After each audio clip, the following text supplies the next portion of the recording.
नमस्कार। Praise the Lord. नमस्कार।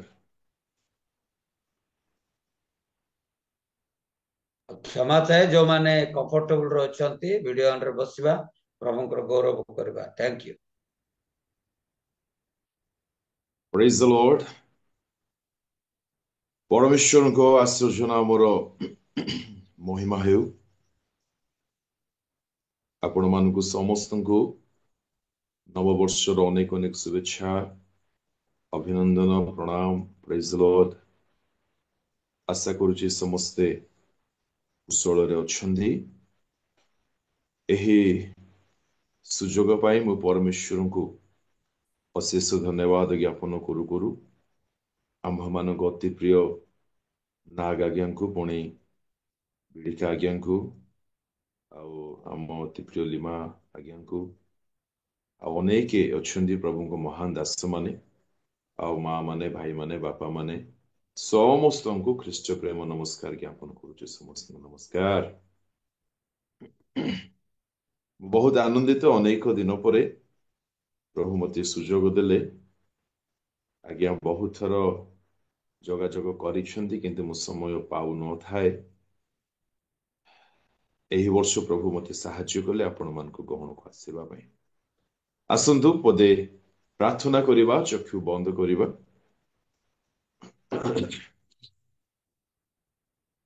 स्वर्गीय पिता तुम नाम को धन्यवाद दउछि एही प्रभात समय रे तुम्हे हम माननकु साहाय्य कलो तुम्ह निकटवर्ती हेबार अवकाश दलो। प्रभु आम्भे माने प्रत्येक भिन्न भिन्न स्थान रो प्रभु गोटे प्लेटफॉर्म रे एकत्रित होइछु तुम्ह वाक्य सुनिबा पई आपणा जीवन रे प्रभु आशीर्वाद को लभेबा पई। पवित्र परमेश्वर आजिर वाक्यर सेवा को मु तुम्ह हस्तरे समर्पण करूछि। तुम्हे आम प्रत्येक सहित कथा हो। आजिर सेवा द्वारा आम जेपरि निष्ठा पाइबु लाभ पाइबु तद्रूप कल्याण कर दियो। तुम्ह हस्तरे समस्त विषय को समर्पण करी प्रार्थना यीशु को नाम पर मांगुछि। आमेन। हालेलुया। प्रभु को प्रिय लोक माने आम्भे माने जे नूतन वर्ष रे पदार्पण करिबा एथिरे आम्भ मानकर कौनसी भूमिका नहीं एवं आम्भे माने एथिरो कौनसी योग्य नहु। वास्तव रे चिंता कले अत्यंत आश्चर्य रो विषय अटे परमेश्वरଙ୍କ दृष्टि आम्भ मानଙ୍କ उपरे मध्य पड़ी अछि। आउ से आम्भ मानଙ୍କୁ कौनसी प्रकारे विपद रे छाड़ी दे नाहंती कियोबा रोग सज्जा रे त्यागी दे नाहंती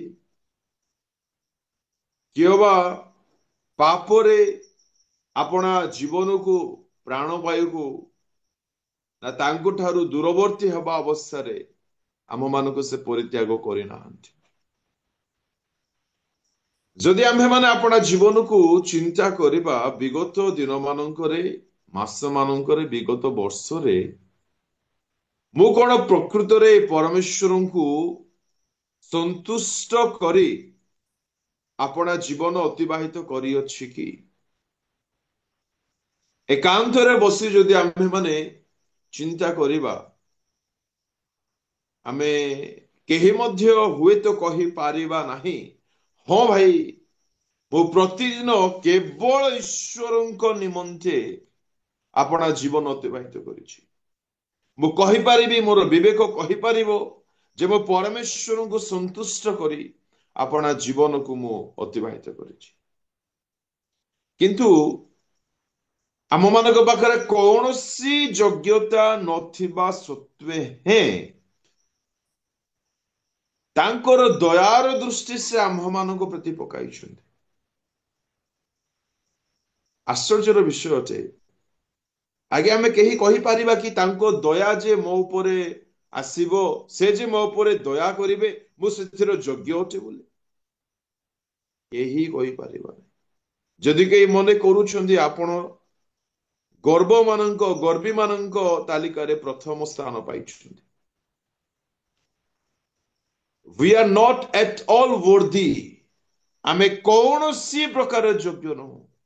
ଏହା କେବଳ ତାଙ୍କ ଦୟା ଅଟେ, କେବଳ ତାଙ୍କ କରୁଣା ଅଟେ, କେବଳ ତାଙ୍କ ଅନୁଗ୍ରହ ଅଟେ, କେବଳ ତାଙ୍କ ଅନନ୍ତ କାଳ ସ୍ଥାୟୀ ଚିରକାଳ ସ୍ଥାୟୀ ପ୍ରେମ ଅଟେ।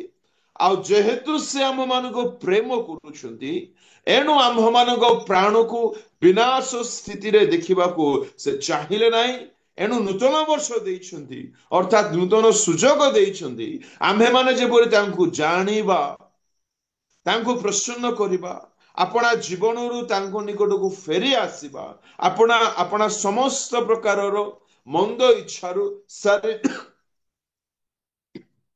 ଶାରୀରିକ ଇଚ୍ଛାରୁ, ଜାଗତିକତା ଠାରୁ ଫେରି ଆସିବା ତାଙ୍କ ନିକଟକୁ, ଆଉ ଆପଣ ଜୀବନକୁ ଅନନ୍ତ କାଳ ନିମନ୍ତେ, ଆପଣ ଆତ୍ମାକୁ ଅନନ୍ତ କାଳ ନିମନ୍ତେ ସୁରକ୍ଷା ଦେଇପାରିବା। ହାଲେଲୁୟା। ପ୍ରଭୁଙ୍କ ନାମର ମହିମା ହେଉ। ମୁଁ ଚାହିଁବି ଆମେ ପ୍ରତ୍ୟେକ 1-2 ମିନିଟ୍ ପ୍ରଭୁଙ୍କୁ ଧନ୍ୟବାଦ କରିବା। ଚକ୍ଷୁ ବନ୍ଦ କରିବା ସମସ୍ତେ। ଯଦି ଆପଣ ମାନେ ସମ୍ଭବ ଆପଣ ହସ୍ତ ନିଶ୍ଚୟ ଉଠାନ୍ତୁ ଆଉ ପରମେଶ୍ୱରଙ୍କୁ କୁହନ୍ତୁ, ପ୍ରଭୁ ତୁମକୁ ଏହି ନୂତନ ବର୍ଷ ପାଇଁ ଧନ୍ୟବାଦ। ପ୍ରଭୁ ତୁମେ ଯାହା ମୋ ଜୀବନରେ କରିଅଛ ସେଥିପାଇଁ ମୁଁ ଧନ୍ୟବାଦ ଦଉଛି। ତୁମର ସମସ୍ତ ଦୟା ପାଇଁ ଧନ୍ୟବାଦ, ତୁମର ସମସ୍ତ କରୁଣା ପାଇଁ ଧନ୍ୟବାଦ, ସମସ୍ତ ଅନୁଗ୍ରହ ପାଇଁ ଧନ୍ୟବାଦ, ସମସ୍ତ ଆଶୀର୍ବାଦ ପାଇଁ ଧନ୍ୟବାଦ। ପ୍ରଭୁ ତୁମ ରକ୍ତର ପ୍ରାବଧାନ ପାଇଁ ଧନ୍ୟବାଦ। ତୁମେ ଯଦି ରକ୍ତ ବୁହାଇ ନଥାନ୍ତ, ତୁମେ ଯଦି ରକ୍ତ ଝରାଇ ନଥାନ୍ତ, ପ୍ରଭୁ ଆଜି ମୋ ପାଖରେ କୌଣସି ଉପାୟ ନଥାନ୍ତା ତୁମ କତିକୁ ଆସିବା ପାଇଁ। ତୁମେ ସେ ରକ୍ତ ଦେଲ ବୋଲି ତୁମକୁ ଧନ୍ୟବାଦ ଦଉଛି। ଜୟରେ ପ୍ରଭୁ ମୁଁ ପାପ କ୍ଷମା ପାଇପାରିଅଛି, ଜୟରେ ମୁଁ ପ୍ରଭୁ ଧାର୍ମିକ ଗଣିତ ହେବାର ଅନନ୍ୟ ଅବକାଶ ପାଇଅଛି। ଏଥିପାଇଁ ତୁମର କୃଷର ରକ୍ତ ପାଇଁ ଧନ୍ୟବାଦ।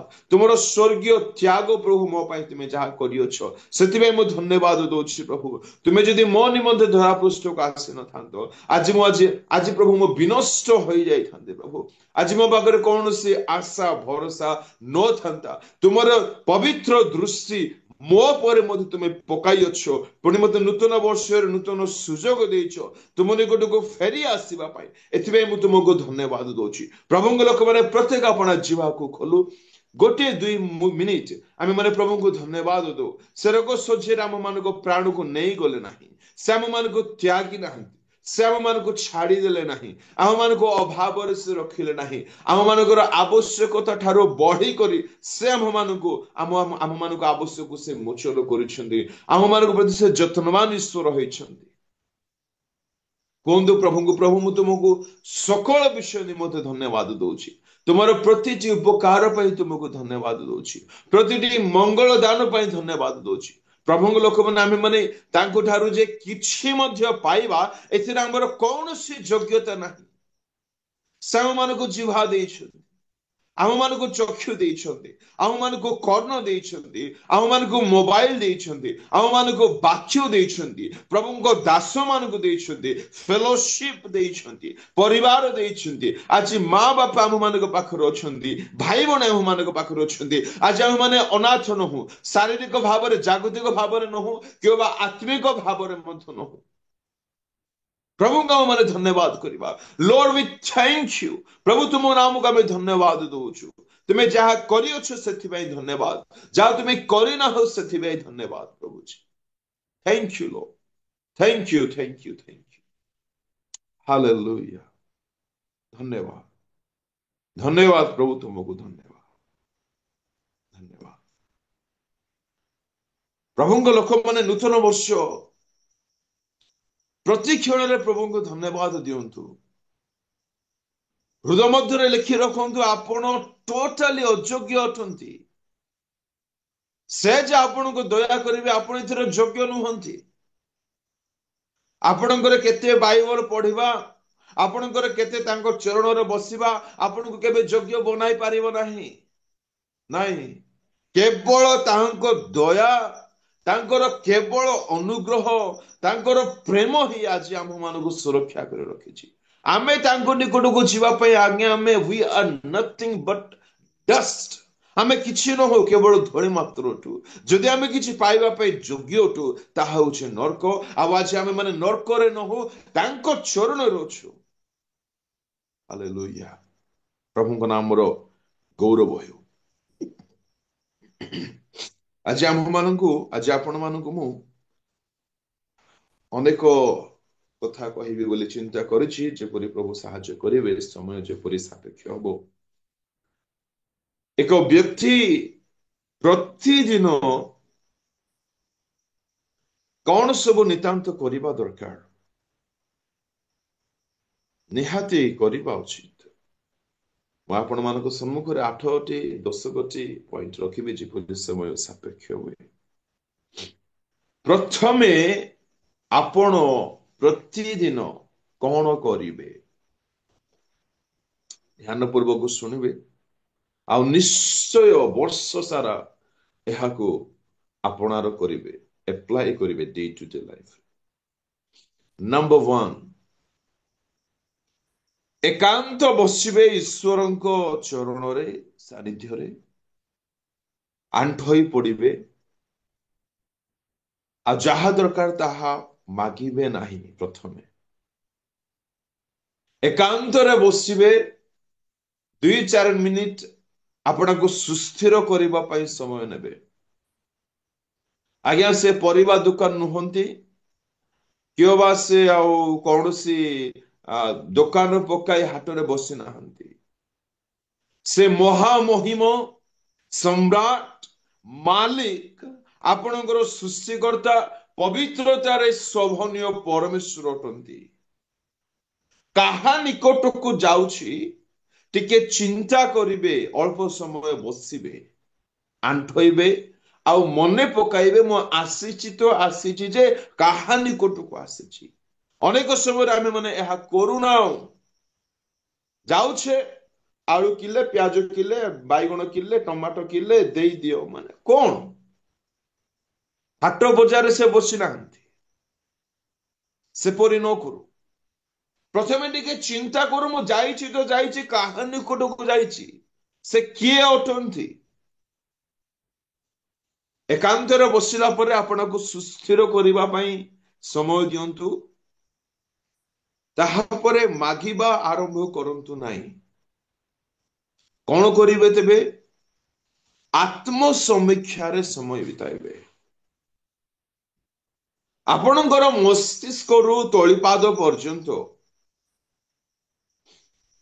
ମସ୍ତକରୁ ତଳିପାଦ ପର୍ଯ୍ୟନ୍ତ ଯେତେ ଅଙ୍ଗ ପ୍ରତ୍ୟଙ୍ଗ ରହିଛି, ଆପଣଙ୍କର ଚିନ୍ତା, ଭାବନା, କଳ୍ପନା, ଚକ୍ଷୁର ଦର୍ଶନ, କର୍ଣ୍ଣର ଶ୍ରବଣ ଶୁଣିବା, ଜିହ୍ବାର କଥୋପକଥନ, କଥାବାର୍ତ୍ତା କରିବା, ଆପଣମାନଙ୍କର ଆଙ୍ଗୁଠିର, ହାତର ବ୍ୟବହାର, ଗୋଡର ବ୍ୟବହାର, ଆପଣମାନଙ୍କର ବସ୍ତ୍ର ପରିଧାନ, ଆପଣମାନେ କେଉଁଠାକୁ ଯାଉଛନ୍ତି, କିପରି କଥା ହଉଛନ୍ତି, କିପରି ରିଆକ୍ଟ କରୁଛନ୍ତି, କଣ ଦେଖିବା କଥା, କଣ ନ ଦେଖିବା କଥା, ଏ ସମସ୍ତ ବିଷୟକୁ ସ୍ମରଣ କରିବେ, ମନେ ପକାଇବେ। ମୁଁ କଣ କଣ ଦେଖିଛି, ଯାହା ମତେ ଦେଖିବା କଥା ତାହା ଦେଖିଛି ନା ଦେଖି ନାହିଁ। ମୋର ଚକ୍ଷୁର ବ୍ୟବହାର ମୁଁ କିପରି କରିଛି ବିଗତ ଦିନ ମାନଙ୍କରେ, ବିଗତ ସମୟ ମାନଙ୍କରେ, ସେଥିରେ କଣ ପରମେଶ୍ୱର ପ୍ରକୃତରେ ସନ୍ତୁଷ୍ଟ ହୋଇଥିବେ ତ? ପରମେଶ୍ୱରଙ୍କ ନାମ ଉଚ୍ଚୀକୃତ ହୋଇଥିବ ତ? ପରମେଶ୍ୱର ସେଥିରେ ଖୁସି ହୋଇଥିବେ ତ?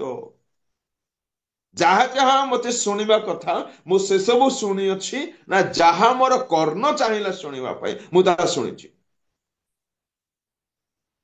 ଅତ୍ୟନ୍ତ ଆବଶ୍ୟକୀୟ ବିଷୟ ହବ, ପ୍ରତିଦିନ ଆମ୍ଭେ ମାନେ ଗାଧୋଉଛେ ନା ନାଇଁ? ଆଜ୍ଞା, ହାତ ଉଠାନ୍ତୁ, ଗୋଡ ନ ଉଠାଇଲେ ହେଲେ କଣ ଗୋଟେ କୁହନ୍ତୁ, ରାଗିଛନ୍ତି ନା କଣ? ହାଲେଲୁୟା। ପ୍ରତିଦିନ ଆମ୍ଭେ ମାନେ ଆପଣ ଏଇ ଶରୀରକୁ ସଫା ସୁତୁରା କରୁଛେ ନା ନାଇଁ? ନିଶ୍ଚୟ କରୁଛେ। ଆଚ୍ଛା, ଆପଣ ମାନଙ୍କୁ ଯଦି ଗୋଟିଏ ମଗ ପାଣି ଦିଆଯିବ, ଆଜ୍ଞା ମଗ ପାଣିରେ ଆପଣ ମାନେ ଗାଧୋଇ ଦିଅନ୍ତୁ, ସମ୍ଭବ କି? ନାଇଁ। ଗୋଟେ ମିନିଟ ଟାଇମ ଦିଆଯିବ, ଗୋଟେ ମିନିଟ ଆପଣ ଗାଧୋଇ ଦିଅନ୍ତୁ, ସମ୍ଭବ କି? ନାଇଁ। ପ୍ରଭୁଙ୍କ ଲୋକମାନେ କେତେ ବର୍ଷ ରହିବ ଏ ଶରୀର? ହଁ, ବେଶୀରେ ବେଶୀ 80, ଆଉ ସେ କରୁଣାମୟ ମଙ୍ଗଳମୟ ତ 100। ତେବେ ଏଇ ଶରୀରର ଯତ୍ନ ନିଅନ୍ତୁ ନାହିଁ, ତା ମୁଁ ଜମା କହୁନାହିଁ। ଏଇ ଶରୀରର ଯଥେଷ୍ଟ ଯତ୍ନ ନିଅନ୍ତୁ, ପାରୁ ପର୍ଯ୍ୟନ୍ତ ଯତ୍ନ ନିଅନ୍ତୁ। ଆଉ ଆମେ ମାନେ ନେଉଅଛୁ। ହଁ, ସକାଳୁ ଉଠିଲେ ବ୍ରଶ କରୁଛୁ, ଗାଧଉଛୁ, ନିତ୍ୟକର୍ମ ସାରୁଛୁ, ଖାଉଛୁ। ତେବେ କାହିଁକି ଗାଧଉଛୁ? 2-4 ଦିନ ନ ଗାଧେଇଲେ ହବନି କି? ସୁଗନ୍ଧ ବାହାରିବ, ସୁବାସ ବାହାରିବ, ଲୋକମାନେ ପାଖକୁ ଆସିବେନି, ନା ଆମକୁ ଭଲ ଲାଗିବ? ଏସବୁ ବୁଝିବାରେ କିଛି ଅସୁବିଧା ହୋଇନାହିଁ ଆମକୁ। ପ୍ରଭୁଙ୍କ ଲୋକମାନେ, ଆମ ମାନଙ୍କର ଆତ୍ମିକ ଶରୀର ମଧ୍ୟ ଯଦି ସଫା ସୁତୁରା ରହିବ ନାହିଁ, ଦୁର୍ଗନ୍ଧ ବାହାରିବ। କେତେ ବୁଝିପାରୁଛୁ? ଅନେକଙ୍କର ତ ନାକ ହିଁ ନାହିଁ ତା ଶୁଙ୍ଘିବା ପାଇଁ। ମଦୁଆକୁ ମଦ କାଚ କେବେ ଦୁର୍ଗନ୍ଧ ଲାଗିବ କି? ନାଇଁ। ୱାଓ, ଓହୋ, ହଁ, ବଢିଆ ଲାଗୁଛି, ଆଉ ଟିକେ ମିଳନ୍ତା କି? ପାପୀକୁ କେବେ ପାପ ଖରାପ ଲାଗିବ ନାହିଁ। ଏକ ପବିତ୍ର ବ୍ୟକ୍ତିକୁ ପାପ ସର୍ବଦା ଦୁର୍ଗନ୍ଧ ଠାରୁ କେତେ ଗୁଣରେ ବଢିକରି ଖରାପ ଲାଗିବ। ସେଇ ଫିଲିଂ ଆମକୁ ଆଜି ହେଉଛି କି? ଏଥିପାଇଁ ଆମେ ପରିଷ୍କୃତ ହେବା ପାଇଁ ସମୟ ବାହାର କରୁନାହୁଁ। ଆତ୍ମ ସମୀକ୍ଷା ଯଦି ନାହିଁ, ପରିଷ୍କାର ହୋଇପାରିବେ ନାହିଁ। ଆପଣ ମାନେ ଜାଣିଲେ, ଫିଲ୍ କଲେ, ଅନୁଭବ କଲେ, ଆରେ ମୋର ଶରୀରରେ କିଛି ମଳି ଅଂଶ ରହିଛି, ମତେ ଗାଧୋଇବାକୁ ପଡିବ। ଏଥିପାଇଁ ଆପଣ ଗାଧାନ୍ତି, ସଫାସୁତୁରାକୁ ମେଣ୍ଟେନ କରିବା ପାଇଁ, ପରିଷ୍କୃତକୁ ମେଣ୍ଟେନ କରିବା ପାଇଁ, ସଫାସୁତୁରା ହେବା ପାଇଁ। ଏଇ ବଡି ସଫା ଥାଉ କି ନଥାଉ, ଆତ୍ମିକ ଶରୀର ଯଦି ସଫା ଥିବ ନାହିଁ, ଆପଣ କେଉଁଠାକୁ ଯିବେ? କେତେ ଆମେ ସମୟ ବାହାର କରୁଛେ ପରିଷ୍କାର ହେବା ପାଇଁ? ଅନ୍ୟ ଶବ୍ଦରେ ଯଦି କହିବା, ପବିତ୍ର ହେବା ପାଇଁ, ଶୁଚି ହେବା ପାଇଁ। ମନ କିପରି ପବିତ୍ର ହବ? ଯଦି ମନରେ କଣ ଚାଲିଛି ଆପଣ ଚିନ୍ତା କରି ତାକୁ ତାଲିକା କରିବେ ନାହିଁ, ଲିଷ୍ଟ କରିବେ ନାହିଁ, କ୍ଷମା ମାଗିବେ ନାହିଁ, ପ୍ରଭୁଙ୍କ ନିକଟକୁ ଯିବେ ନାହିଁ। ଆପଣଙ୍କର କଳ୍ପନାରେ କଣ ଚାଲିଛି କେମିତି ଜାଣିବେ? ଆପଣଙ୍କର ଚକ୍ଷୁ କଣ ଦେଖିଛି, କଣ ଦେଖି ନାହିଁ, ଯଦି ବସିକି ଚିନ୍ତା କରିବେ ନାହିଁ, ଆତ୍ମ ସମୀକ୍ଷା କରିବେ ନାହିଁ, ତ କିପରି ତା ଚକ୍ଷୁର କାମକୁ କିପରି ପରିଷ୍କାର କରିବେ? ଏଇ ମୋବାଇଲରେ ଆମେ ବାକ୍ୟ ବି ଶୁଣୁଛେ, ଜୁମ୍ ଆଟେଣ୍ଡ କରୁଛେ, ୟୁଟ୍ୟୁବରେ ବାକ୍ୟ ଶୁଣୁଛେ, ପ୍ରଭୁଙ୍କ ଗୀତ ଶୁଣୁଛେ। ଏଇ ମୋବାଇଲରେ ବାକି ତକ ଦୁନିଆଦାରୀ କାମ କରୁନାହୁଁ ତ? ନା ସବୁ ଚାଲିଥାଉ? ଜୀବନର ପ୍ରଥମ ବିଷୟ, ପ୍ରଥମ ପ୍ରାୟୋରିଟି ଏହା ଦିଅନ୍ତୁ। This is the secret of saintly life. ଆପଣ ଯେତେ ପ୍ରଭୁଙ୍କ ମହାନ ଦାସ ମାନଙ୍କୁ ଦେଖିଛନ୍ତି, ପ୍ରଥମ କାମ ସେମାନେ ଏହା କରନ୍ତି। ଏକାନ୍ତରେ ବସି ଯାଆନ୍ତି, ଘଣ୍ଟା ଘଣ୍ଟା ବସନ୍ତି, ଆଉ ଆପଣଙ୍କୁ ସମୀକ୍ଷା କରିବାର ସମୟ କ୍ଷେପଣ କରନ୍ତି। ଭିକାରୀ ପରି ମାଗିବାରେ ନୁହଁ, ଆପଣଙ୍କର ଆବଶ୍ୟକ ସେ ଜାଣନ୍ତି, ସେ ଦେବେ। ପରିଷ୍କୃତ ହେଉ ପ୍ରଥମେ। ଆଖିକୁ ସଫା କରୁ, ଜିହ୍ବାକୁ ସଫା କରୁ, କର୍ଣ୍ଣକୁ ସଫା କରୁ, ଆଙ୍ଗୁଠିକୁ ସଫା କରୁ, ନଖକୁ ସଫା କରୁ, ପାଦଗତିକୁ ସଫା କରୁ, ମୋବାଇଲକୁ ସଫା କରୁ, ଚିନ୍ତା ଭାବନାକୁ ସଫା କରୁ। କିପରି ସଫା ହବ? ପାଣି ଢାଳିଲେ ସଫା ହବ। ସମୟ ଦେଲେ ତ କଣ ପାଣି? ସମୟ ନାହିଁ ସେସବୁ କହିବା ପାଇଁ। ମୁଁ କେବଳ ଆତ୍ମ ସମୀକ୍ଷା ବିଷୟ ପଦେ ଛୁଇଁବି ବୋଲି ପଳେଇଗଲା 20 ମିନିଟ। କ୍ଷମା କରନ୍ତୁ, 9ଟା କଥା କେମିତି କହିବି ଜାଣିନାହିଁ, କିନ୍ତୁ କହିବି। ଡୋଣ୍ଟ ୱରି, ଛୁଇଁକି ହେଲେ ସାରିବି। ଆତ୍ମ ସମୀକ୍ଷା ବହୁତ ଜରୁରୀ। ନୂତନ ବର୍ଷରେ, ଗତ ବର୍ଷ ମାନଙ୍କରେ କେତେ ପ୍ରେମ କରୁଛନ୍ତି ମା ମାନେ ସ୍ୱାମୀ ମାନଙ୍କୁ? ନା ଖାଲି ପୁଅ ଝିଅକୁ ପ୍ରେମ? ଓ ମୋର ପୁଅ ସାନଟା, ମୋର ଝିଅ ସାନଟା, ତାକୁ ପ୍ରେମ। ସ୍ୱାମୀ କେତେ ପ୍ରେମ କରୁଛ? ସ୍ୱାମୀ ମାନେ ସ୍ତ୍ରୀକୁ କେତେ ପ୍ରେମ କରୁଛ? ଟାଇମ ଦଉଛ? ନା ଖାଲି ଅଫିସ କାମରେ ବ୍ୟସ୍ତ? ଏହା ଠିକ ହଉଛି କି? ଠିକ ହଉଛି କି ସ୍ୱାମୀ ସ୍ତ୍ରୀ ପରସ୍ପର ସମୟ ନ ଦେବା ଠିକ ହଉଛି କି? ଦୁନିଆ କାମରେ ବ୍ୟସ୍ତ ରହିବା ଦ୍ୱାରା ନିଜର ପରିବାର ଲୋକକୁ ଆମେ ଯୋଉ ସମୟ ଦଉନା ହଉ ତା କେତେ ଗୁଣରେ ଠିକ। ପରିବାର ମଧ୍ୟରେ କାହିଁକି ଶାନ୍ତି ନାହିଁ? ସମୟ ନାହିଁ। ତା ପଛରେ ଯଦି ଚିନ୍ତା କରିବା ପ୍ରେମ ନାହିଁ। थैंक यू सो मच, बहुत बहुत धन्यवाद। आगे थैंक यू। सब विषय को परीक्षा करंतु मु मोर पुओ झीको किपरि शासन करूची, मंडली प्रति मोर दायित्व ठीक ठाक अच्छी तो, बालकों सहित संपर्क ठीक ठाक अच्छी तो, मोर प्रार्थना जीवन ठीक ठाक अच्छी तो, बाइबल अध्ययन ठीक ठाक करूची तो। हाँ मु 2टा चैप्टर पढ़ुची। अच्छा 2 घंटा भात खाई दउन दिन को, बाकी खाऊ नहीं दिन सारा। 2 मुठा भात खाइले पेट भरी जाउची कि 24 घंटा पाई। 2टा चैप्टर बाइबल पढ़ी देले कोनटा बड़ काम कर देले। समीक्षा दरकार, समीक्षा। केते मते बाइबल पढ़िबा कथा, क्वेश्चन जो उठिबो तार आंसर ही नहीं। मन भांगिबा जे बाइबल पढ़ियो, अच्छा एटा कोन खासी मांस बिरयानी की मन भांगिबा जे खाइबो तापर खाइबो नहीं नहीं नहीं। This is not biryani, this is not chawal bhat, this is not pejo dalma, this is God's word. ईश्वर का मुख निश्चित वाक्य होते। आज मु पढ़ी देली 10टा माने कौन बड़ काम कर देलो तुम? नहीं, ए सब ना फालतू मानसिकता ठारू नूतन वर्ष बाहर जेते बेले समय मिलिबो, इनफैक्ट समय बाहर करी मु प्रभु का वाक्य में समय देवी। समीक्षा नहीं तो ये सब बाहर नहीं। समीक्षा करो ईश्वर वाक्य पाई, ईश्वर सानिध्य पाई, प्रार्थना जीवन पाई, स्तुतिर जीवन पाई, पवित्रता पाई मु केते नम्र हेली केमती जानिबे? आपण नम्र हे गले भाबी देले नम्र हे गले कि केमती जानिबे केते नम्र हेले? बसिबा को पड़िबो। जण आपण मानकू बैड रिएक्ट करिबा बेले आपण को मुह खटा आंबिळा परि होउनी तो? जदि होउची गर्व अच्छी माने आपण भाबुछंती यू डिजर्व, आपण सम्मान पाइबार योग्य बोले आपण भाबुछंती, एथिबे आपण मुह पूरा आंबिळा हो जाउची। समीक्षा न कले केमती जानिबे आपण नम्र बोली? आपण विश्वासी नामरे ना सतरे केमती जानिबे? रोग आसवा समय मु डिस्टर्ब हेनी तो? जदि हेची क्वाडो विश्वासी, हम क्वाडो विश्वासी का को विश्वास करूचे? गोटे मासरे दरमा हेलानी, गोटे दिन व्यापार हेलानी तो हमर मुंडो आ काम कलानी। Is it faith? ए विश्वास के? आत्म समीक्षा नहीं तो क्वाडो जानिबा? मु राइट वे रो अछि ना नै केमती जानिबे? आत्म समीक्षा जदि करिवे नहीं, स्टेशन को जाई जो ट्रेन धरिले मध्य मु कोन दिल्ली पहुंची जीवी कि नहीं?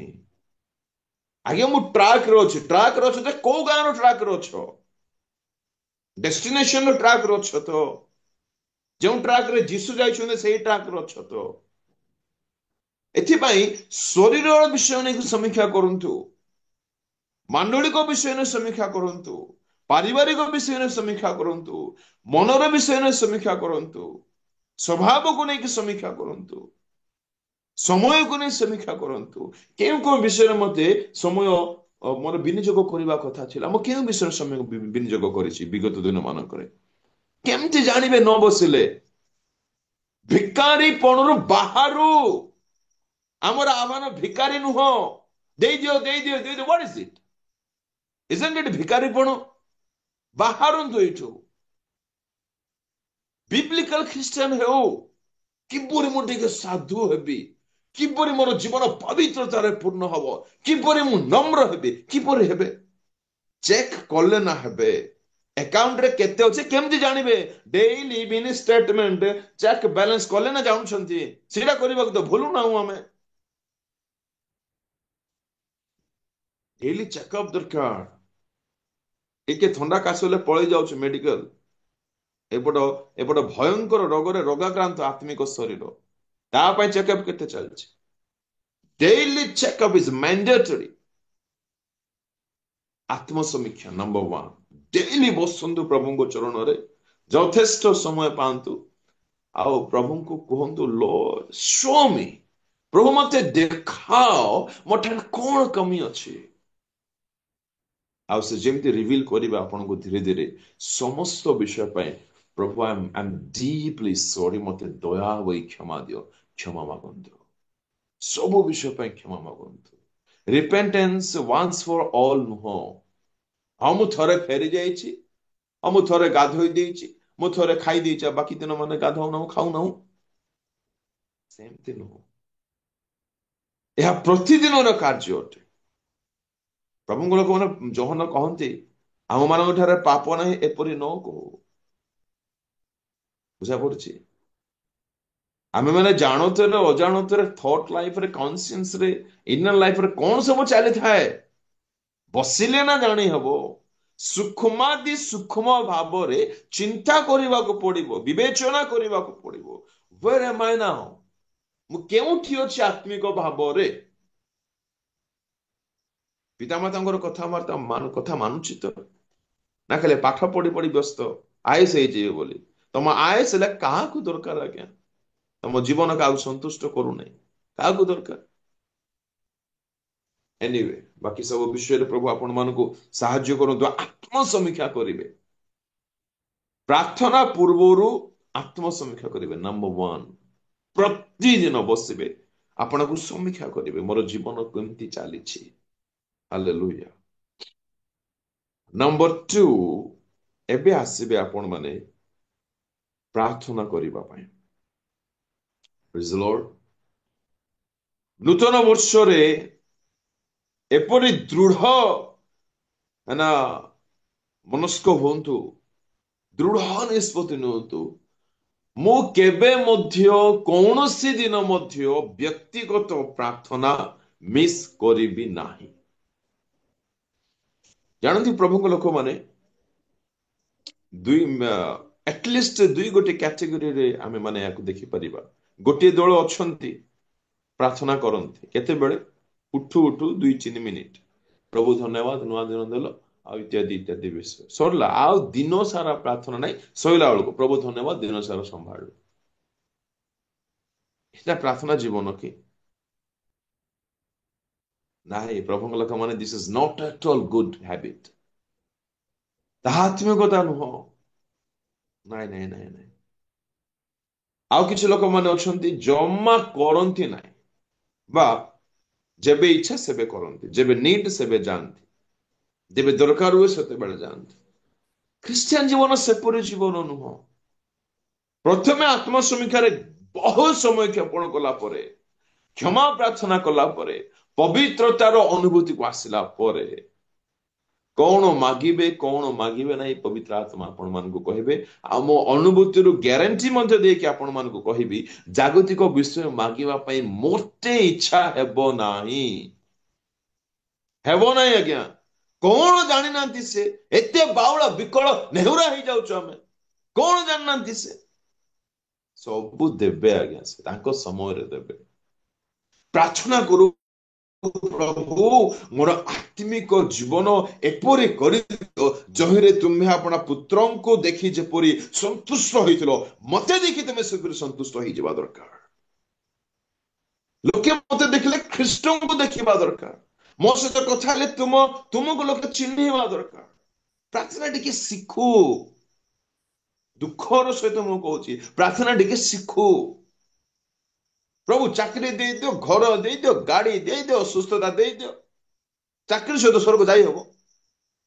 ଚାକିରି ମାଗ ନାହିଁ ତାହା କହୁନାହିଁ, ବୁଝିବା ପାଇଁ ଚେଷ୍ଟା କରନ୍ତୁ।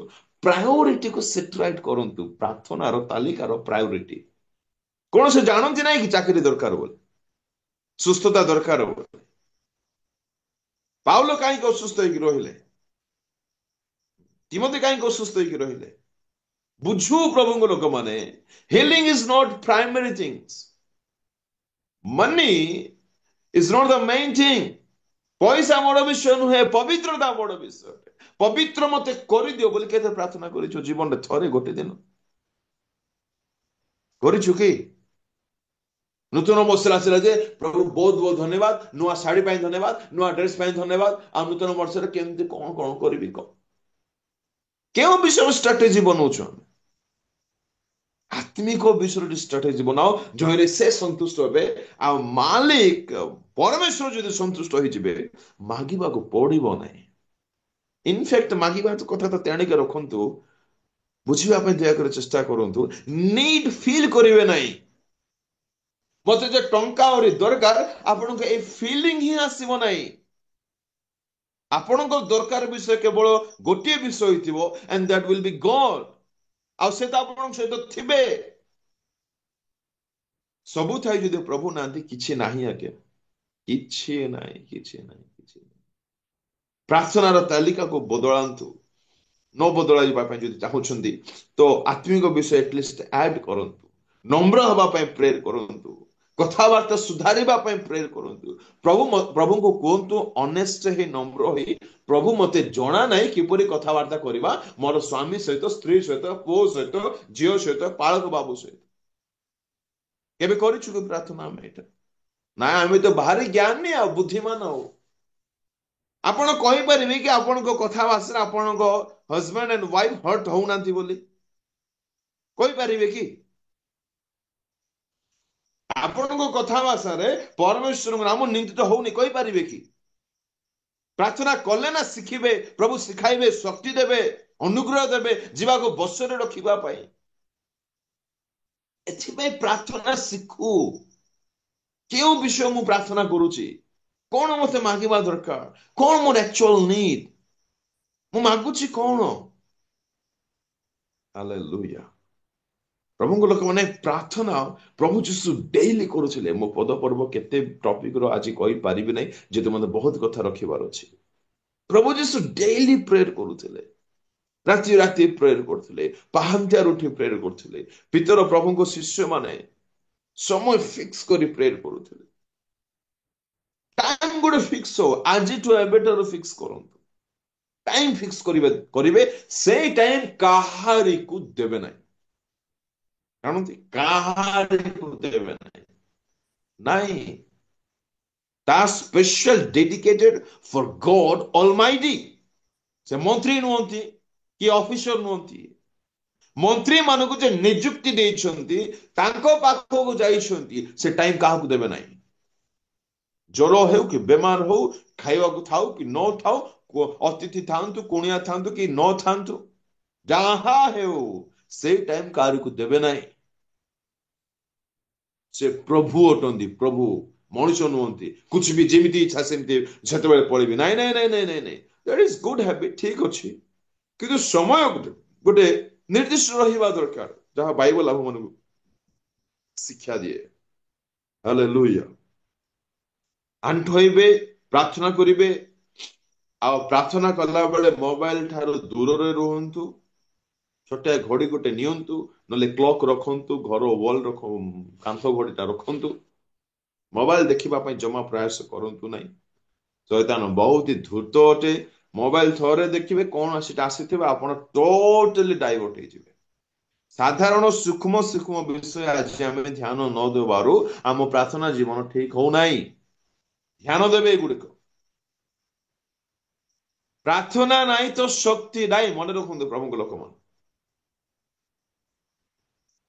ପ୍ରାର୍ଥନା ନାହିଁ ତ ଆପଣ ବଳ ପାଇବେ ନାହିଁ। ପ୍ରାର୍ଥନା ନାହିଁ ତ ଆପଣ ବିଜୟ ହୋଇପାରିବେ ନାହିଁ, ଅସମ୍ଭବ ଅଟେ। ପ୍ରାର୍ଥନା ଗୋଟେ ଫ୍ୟୁଏଲ ଅଟେ, ତେଲ ଅଟେ, ଶକ୍ତି ଦେବ, ପାୱାର ଦେବ, ଆଗକୁ ବଢି ପାରିବେ। ଆପଣ ମାନେ ଯଦି ଚିନ୍ତା କରିବେ, ମାର୍କ କରିବେ, ଯୋଉଦିନ ଆପଣ ଭଲ ସମୟ ପ୍ରଭୁଙ୍କ ସହିତ କ୍ୱାଲିଟି ସାଉଣ୍ଡ ଟାଇମ ବିତେଇଛନ୍ତି, ସେଇଦିନ ଆପଣ ବହୁତ ପବିତ୍ରତାର ସହିତ ବଞ୍ଚି ପାରିଛନ୍ତି। ଆପଣ ଚିଡଚିଡ ହେଇନାହାନ୍ତି, ଆପଣ ବିରକ୍ତ ହେଇନାହାନ୍ତି, ଆପଣ ଯିବାକୁ ବସରେ ରଖିଛନ୍ତି। ଆଉ ଯୋଉଦିନ ପ୍ରାର୍ଥନା କମି ଯାଇଛି, ଆତ୍ମସମିକା କମି ଯାଇଛି, ସେଇଦିନ ଗଲା, ଆପଣଙ୍କ ପରି ଧୁରନ୍ଧର କେହି ହେଇନାହାନ୍ତି। ଏସବୁ ଶିଖି ଯାଉ ଆମେ ମାନେ। ଶକ୍ତି ମତେ ମିଳୁନାହିଁ, କାହିଁକି ମିଳିନାହିଁ? ଆଜି ମୁଁ ପ୍ରେୟର କରିପାରି ନାହିଁ। ଏଣୁ ପ୍ରାର୍ଥନାରେ ଯୋଉ ଶକ୍ତି, ତାହା ମିସ୍ ଯଦି କରିବାକୁ ନାହିଁ, ତେବେ ଡେଇଲି ପ୍ରେୟର ବାଧ୍ୟ। ବସନ୍ତୁ, ପ୍ରାର୍ଥନା ବଳ ଦେବ, ପ୍ରାର୍ଥନା ଶକ୍ତି ଦେବ। ଆମେ ଅନେକ ସମୟରେ କାହିଁକି ବିଚଳିତ ହଉଛେ? ଆମେ ଭୁଲି ଯାଉଛେ ଆମେ କାହାର ସନ୍ତାନ ସନ୍ତତି ଅଟୁ। ଭୁଲିବା ପଛରେ କାରଣ କଣ? ତାଙ୍କ ନିକଟକୁ ଆଜି ଯାଇନାହୁଁ, ମିସ୍ କରିଛୁ। ଆମ ମାଇଣ୍ଡରେ ସେ ନାହାନ୍ତି। ଏବେ ଗୋଟେ ବିଷୟ ମନେ ରଖିବେ, ହ୍ୟୁମାନ ଟେଣ୍ଡେନ୍ସି ଗୋଟେ ଅଛି, ତାକୁ ଇଚ୍ଛା ହବ ନାହିଁ ପ୍ରାର୍ଥନା କରିବା ପାଇଁ। ଜାଣନ୍ତି, ଆପଣଙ୍କର ଶରୀର ବଡ ଖରାପ ଆଜ୍ଞା, ଦୟାକରି ମନେ ରଖନ୍ତୁ। ଏ ଶରୀର ଚାହିଁବ ମୁଁ ଆଜି ଉଠିବି 4ଟା ବେଳେ, ଭିଡିଓ ଅନ୍ କରି ବସିବି, ଚାହିଁବ। ଏବେ ମଧ୍ୟ ଠକ ଗୁଡାକ 4 ବର୍ଷ ହେଲା ଅଫ୍ କରି ବସିଛନ୍ତି। ଆପଣଙ୍କ ଶରୀର କେବେ ଚାହିଁବ ନାହିଁ। ଶରୀର କଥା ଶୁଣନ୍ତୁ ନାହିଁ। ଶରୀର କଥା ଯେ ଶୁଣିଛି ସେ ଫସିଛି ସିନା, କିଛି ପାଇନାହିଁ। ଏଇ ଶରୀର କେବେ ଚାହିଁବ ନାହିଁ ଆଣ୍ଠାଇବା ପାଇଁ। ଏଇ ଶରୀର ଚାହିଁବ ନାହିଁ ଅନେକ ସମୟ ପ୍ରଭୁଙ୍କ ଠାରେ ବସିବା ପାଇଁ, ଟିଭି ସାମ୍ନାରେ ବସିବା ପାଇଁ। କୁହ ତ, ଉଠିବା ପାଇଁ ଇଚ୍ଛା ହଉନାହିଁ। କାହିଁକି? ଶରୀରକୁ ତା ବହୁତ ଭଲ। ଆତ୍ମିକ ଶରୀର ପାଇଁ ଯାହା ଭଲ ତାହା ଆମକୁ ଭଲ ଲାଗିବା ଦରକାର। Because we are not body, we are spirit. ବୁଝନ୍ତୁ, ଆମ ଆତ୍ମା ପାଇଁ ଯାହା ଲାଭଦାୟକ ଅଟେ ତାହା ଆମେ ଅଧିକ ସମୟ କରିବା ଦରକାର। ଆଉ ପ୍ରଥମ ବହୁତ ଲାଭଦାୟକ ବିଷୟ ପ୍ରାର୍ଥନା। ହାଲେଲୁୟା। ବିଶ୍ୱାସରେ କାହିଁକି ଦୁର୍ବଳ? ପ୍ରାର୍ଥନା ଜୀବନ ଠିକ ନାହିଁ। ବାକ୍ୟରେ କାହିଁକି ଦୁର୍ବଳ? ଆଜ୍ଞାବହତାରେ କାହିଁକି ଦୁର୍ବଳ? ପବିତ୍ରତାରେ କାହିଁକି ଦୁର୍ବଳ? ନମ୍ର କାହିଁକି ହେଇପାରୁନାହିଁ? ପ୍ରାର୍ଥନା କରୁନାହୁଁ। ପ୍ରାର୍ଥନା ଦରକାର। ଯାହାର ପ୍ରାର୍ଥନା ଜୀବନ ଷ୍ଟ୍ରଙ୍ଗ, ସେଇ ବ୍ୟକ୍ତି ଷ୍ଟ୍ରଙ୍ଗ। ଆଜ୍ଞା, କେବେ ଆପଣ ପ୍ରାର୍ଥନାକାରୀକୁ ବିଚଳିତ ହବାର ଦେଖିପାରିବେ ନାହିଁ। ଆପଣ ବିଚଳିତ ବି ହଉଛନ୍ତି ଆଉ ଭାବୁଛନ୍ତି ଆପଣ ପ୍ରାର୍ଥନାକାରୀ, ଆପଣ କନ୍ଦାକାରୀ, ଚପାକାରୀ, ଆଉ ୟୁ ଆର୍ ନଥିଙ୍ଗ ମ୍ୟାନ୍। ଆପଣ କିଛି ନୁହନ୍ତି। କାହା ପାଖରେ ପ୍ରାର୍ଥନା କରୁଛ ତମେ ବିଚଳିତ ହଉଛ? ହଁ, କଣ ଭାବୁଛନ୍ତି ପ୍ରଭୁଙ୍କୁ ଆପଣ? Who is God by the way? ପ୍ରଭୁ କିଏ? ଗୋଟେ ଲାଇନରେ ଯଦି କହିବେ, God is he who can do anything at any time for his children. That is God. ପ୍ରଭୁ ସେ ଅଟନ୍ତି ଯେ କି କିଛି ବି କେବେ ମଧ୍ୟ ଆପଣ ସନ୍ତାନ ମାନଙ୍କ ପାଇଁ କରିପାରିବେ। ଏନିଥିଙ୍ଗ, ଦ୍ୟାଟ୍ ଇଜ ଗଡ୍। ଜାଣିଛୁ ସେ ପ୍ରଭୁଙ୍କୁ ସେଇ ପ୍ରକାର ଆମେ ପ୍ରାର୍ଥନା ବି କରିଦଉଥିବା। ପ୍ରାର୍ଥନା ସରିଲା ପରେ ଆଉ ଜଣଙ୍କୁ ଫୋନ ମଧ୍ୟ କରିଦେଇଥିବା ଗୁହାରି ଜଣେଇବା ପାଇଁ, ଆଉ ଜଣଙ୍କ ପାଖକୁ ପଳେଇ ଯାଇଥିବା ଦୁଃଖ ବ୍ୟକ୍ତ କରିବା ପାଇଁ। କାହା ପାଖରେ ବିଶ୍ୱାସ ଅଛି? କି ପ୍ରାର୍ଥନା ଜୀବନ ଏଟା? ପ୍ରାର୍ଥନା କଣ ବୁଝୁ? ଥରେ କହିଦେଲେ ମାନେ, ଲେଟର ପଠେଇଦେଲେ ମାନେ, ସେ ସାଇନ କରିଦେଲେ ବୋଲେ ବିଶ୍ୱାସ କରିବା ଦରକାର। ସେ ବିଶ୍ୱାସ କାହିଁକି ଆସୁନାହିଁ? ପିତର କହିଲେ, ପ୍ରଭୁ ମୋର ବିଶ୍ୱାସ ବଢେଇ ଦିଅ। ପ୍ରଭୁ, ବିଶ୍ୱାସ ପାଇଁ କେବେ ପ୍ରାର୍ଥନା କରିଛୁ? ଏଥିପାଇଁ ପ୍ରାର୍ଥନାର ତାଲିକା ଶିଖନ୍ତୁ। ପ୍ରଭୁ ମୋର ବିଶ୍ୱାସ ନାହିଁ, ଦିଅ ପ୍ରଭୁ, ପ୍ଲିଜ ପ୍ରଭୁ, ମାଗୋ, ବିଶ୍ୱାସ ମାଗୋ। ମାଗିବା ଶିଖନ୍ତୁ। କଣ ମାଗିବା ଦରକାର? ପ୍ରାର୍ଥନା କରି କେବେ ବିଚଳିତ ହେବେ ନାହିଁ, କେବେ ଡିଷ୍ଟର୍ବ ହେବେ ନାହିଁ, କେବେ ସେମାନେ ଟଳମଳ ହେବେ ନାହିଁ, କେବେ ଦୁଃଖରେ ରହିବେ ନାହିଁ।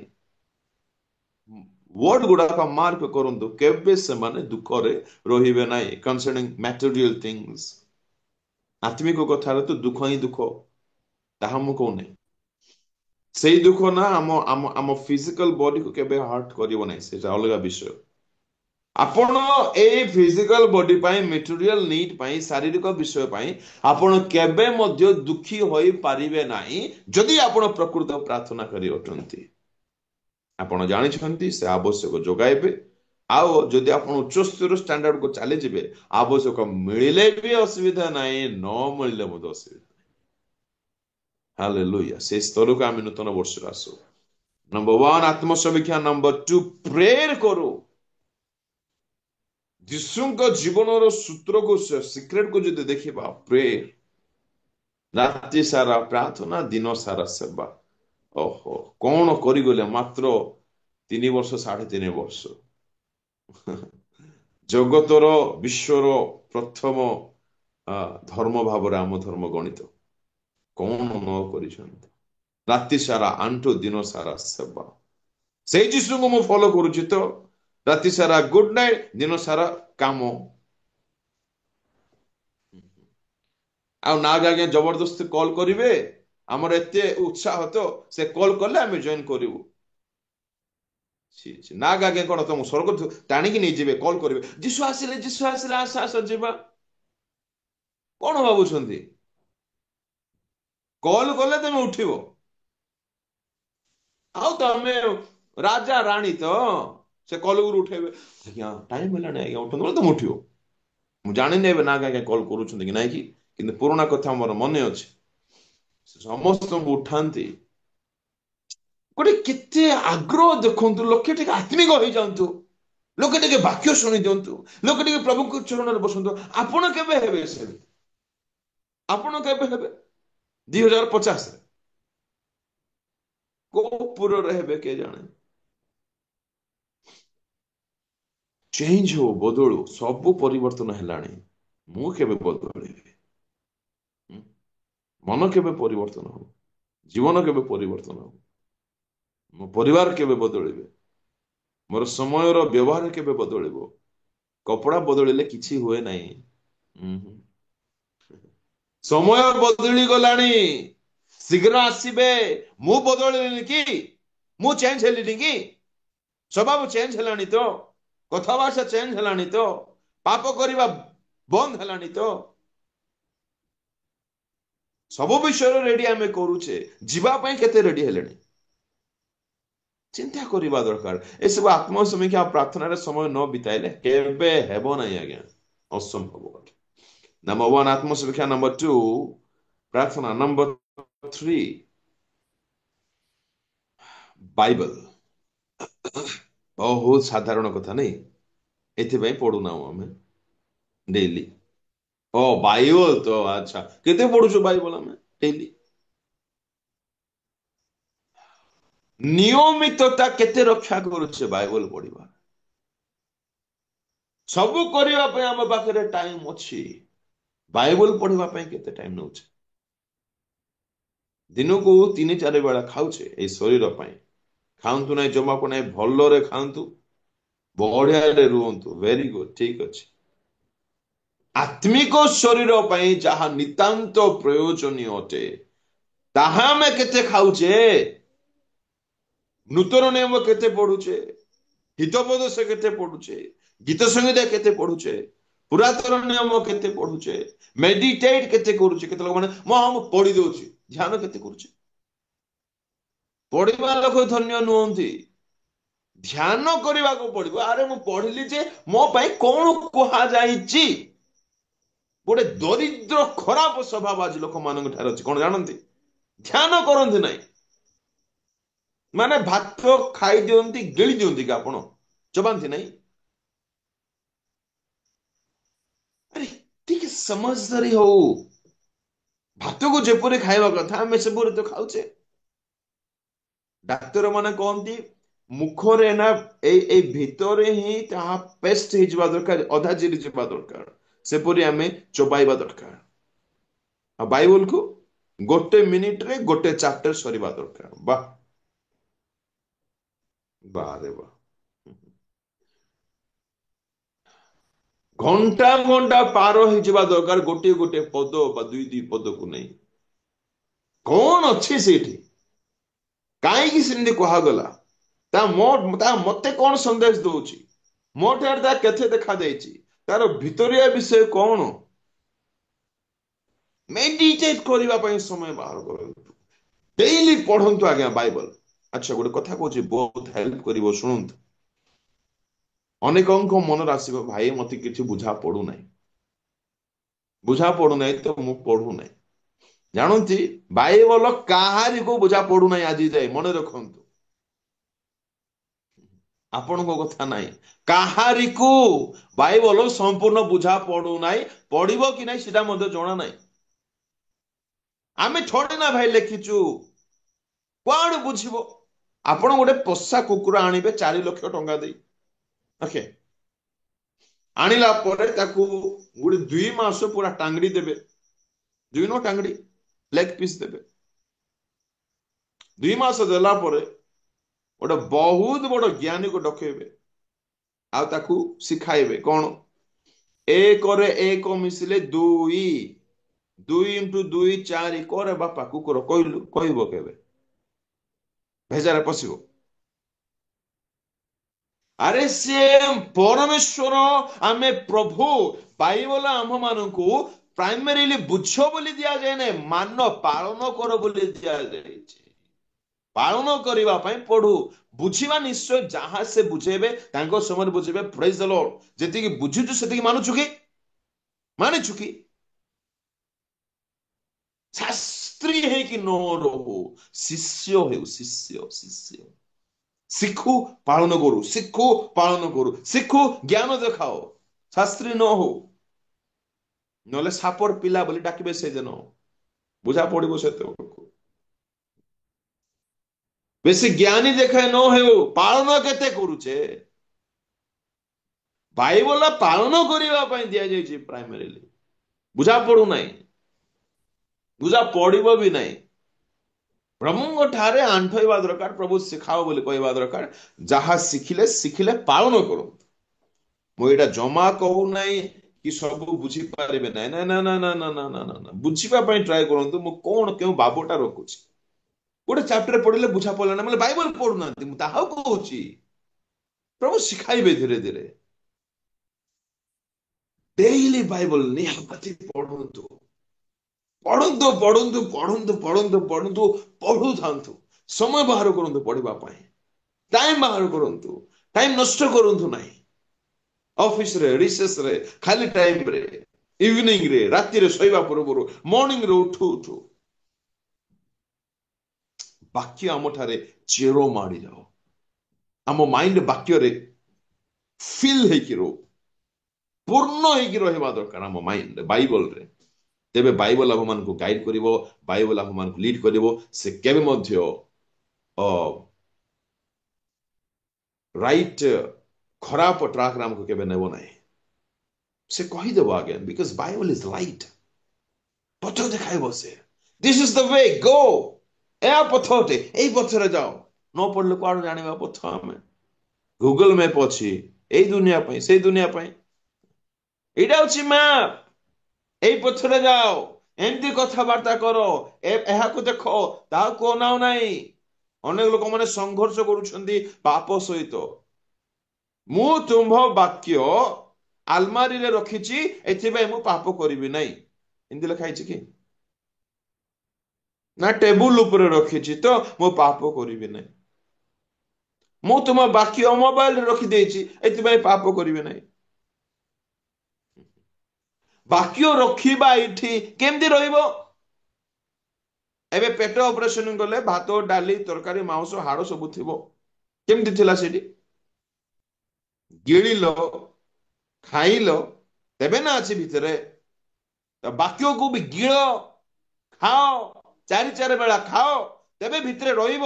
ତେବେ ତାହା ରହିଲେ ତାହା ଆପଣଙ୍କ ଠାରେ ଜୀବନରେ ପ୍ରଭାବ ପକାଇବ। ପାପ କରିବା ପାଇଁ ଦେବ ନାହିଁ। ସ୍ୱର୍ଗ ଯିବା ପାଇଁ କେତେ ଲୋକ ଇଚ୍ଛା ବୋଲେ ଚାରିଟା ହାତ ଦୁଇଟା ଗୋଡ ଉଠେଇବେ। ମୁଁ କହିବା ପାଇଁ ଚାହେଁ, ଇଚ୍ଛା କଲେ କୁଆଡେ ଯାଇପାରିବ ନାହିଁ। କେବଳ ଇଚ୍ଛା କଲେ ନାହିଁ, ନାଇଁ, କରିବାକୁ ପଡିବ, କରିବାକୁ ପଡିବ। ଆମକୁ କାହାକୁ ଇଚ୍ଛା ନାହିଁ ସ୍ୱର୍ଗ ଯିବା ପାଇଁ? କହୁନାହାନ୍ତି, ନିଜ କଥା କୁହନ୍ତୁ। କାହାକୁ ଇଚ୍ଛା ନାହିଁ ସ୍ୱର୍ଗ ଯିବା ପାଇଁ? ସମସ୍ତଙ୍କୁ ଇଚ୍ଛା। ପାଳନ କରିବା ପାଇଁ ବାକ୍ୟ କାହାକୁ ଇଚ୍ଛା? କାହାକୁ ଇଚ୍ଛା ନାହିଁ। ମ୍ୟାଚ ହେଲା କି? ଜମା ମ୍ୟାଚ କରୁନାହିଁ। ସ୍ୱର୍ଗ ଯିବା ପାଇଁ ସମସ୍ତଙ୍କୁ ଇଚ୍ଛା, ବାକ୍ୟ ପାଳନ କରିବା ପାଇଁ କେତେ ଇଚ୍ଛା। ଜାଣନ୍ତି ପ୍ରଭୁଙ୍କ ଲୋକମାନେ, ଏଇ ବାଇବଲ ହିଁ, ଏଇ ବାକ୍ୟ ହିଁ ଆପଣଙ୍କୁ ଶକ୍ତି ଦେବ ତାଙ୍କ ବାକ୍ୟକୁ ପାଳନ କରିବା ପାଇଁ। ଏଥିପାଇଁ ବାଇବଲ ପଢନ୍ତୁ, ଏଥିପାଇଁ ଡେଇଲି ବାଇବଲ ପଢନ୍ତୁ, ଯଥେଷ୍ଟ ପଢନ୍ତୁ।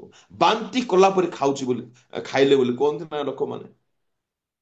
ମାନେ ଏପରି ଖାଆନ୍ତୁ ଆପଣଙ୍କ ମାଇଣ୍ଡରେ ଆଉ କିଛି ନଥିବା ଦରକାର, କେବଳ ବାକ୍ୟ, କେବଳ ବାକ୍ୟ। ଆଜ୍ଞା, ଏହାକୁ ମୁଁ ଲେଖି ନାହିଁ କି କୌଣସି ପ୍ରଭୁଙ୍କ ଲୋକମାନେ ଲେଖି ନାହାନ୍ତି। ଏହାର ଲେଖକ, ରଚକ, କର୍ତ୍ତା ସ୍ୱୟଂ ପ୍ରଭୁ ଅଟନ୍ତି। ପ୍ରଭୁ। ଏଟା ସାହିତ୍ୟ ନାହିଁ କି ଗଣିତ ନାହିଁ କି ବିଜ୍ଞାନ ନାହିଁ କି ଇଂରାଜୀ ବହି ନାହିଁ।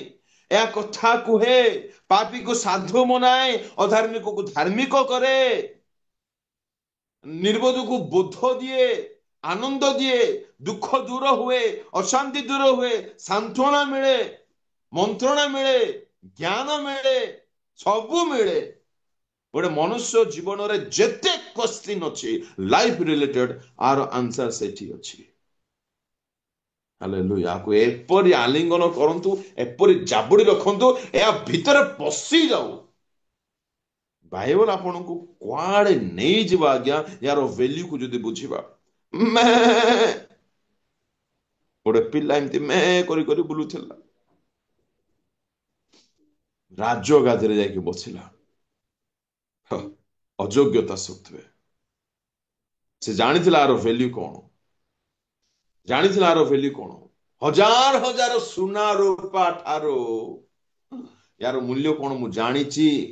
ସେପରି ଲୋକ ଯାଇକି ବସିବ ରାଜଗାଦିରେ, ସେ ମେଣ୍ଢା ଚରାଉ କି ଛେଳି ଚରାଉ କିଛି ଯାଇ ଆସେ ନାହିଁ। ୟାର ଭ୍ୟାଲ୍ୟୁକୁ ଆମେ ଜାଣିଛୁ କି? କଣ ନ କରିପାରିବ ବାଇବଲ। ଈଶ୍ୱରଙ୍କ ବାକ୍ୟର ଶକ୍ତିକୁ ବୁଝିଯାଉ। ହାଲେଲୁୟା। ନମ୍ବର 1 ଆତ୍ମସମୀକ୍ଷା, ନମ୍ବର 2 ପ୍ରେୟର, ନମ୍ବର 3 ପ୍ରାର୍ଥନା, ନମ୍ବର 3 ବାଇବଲ।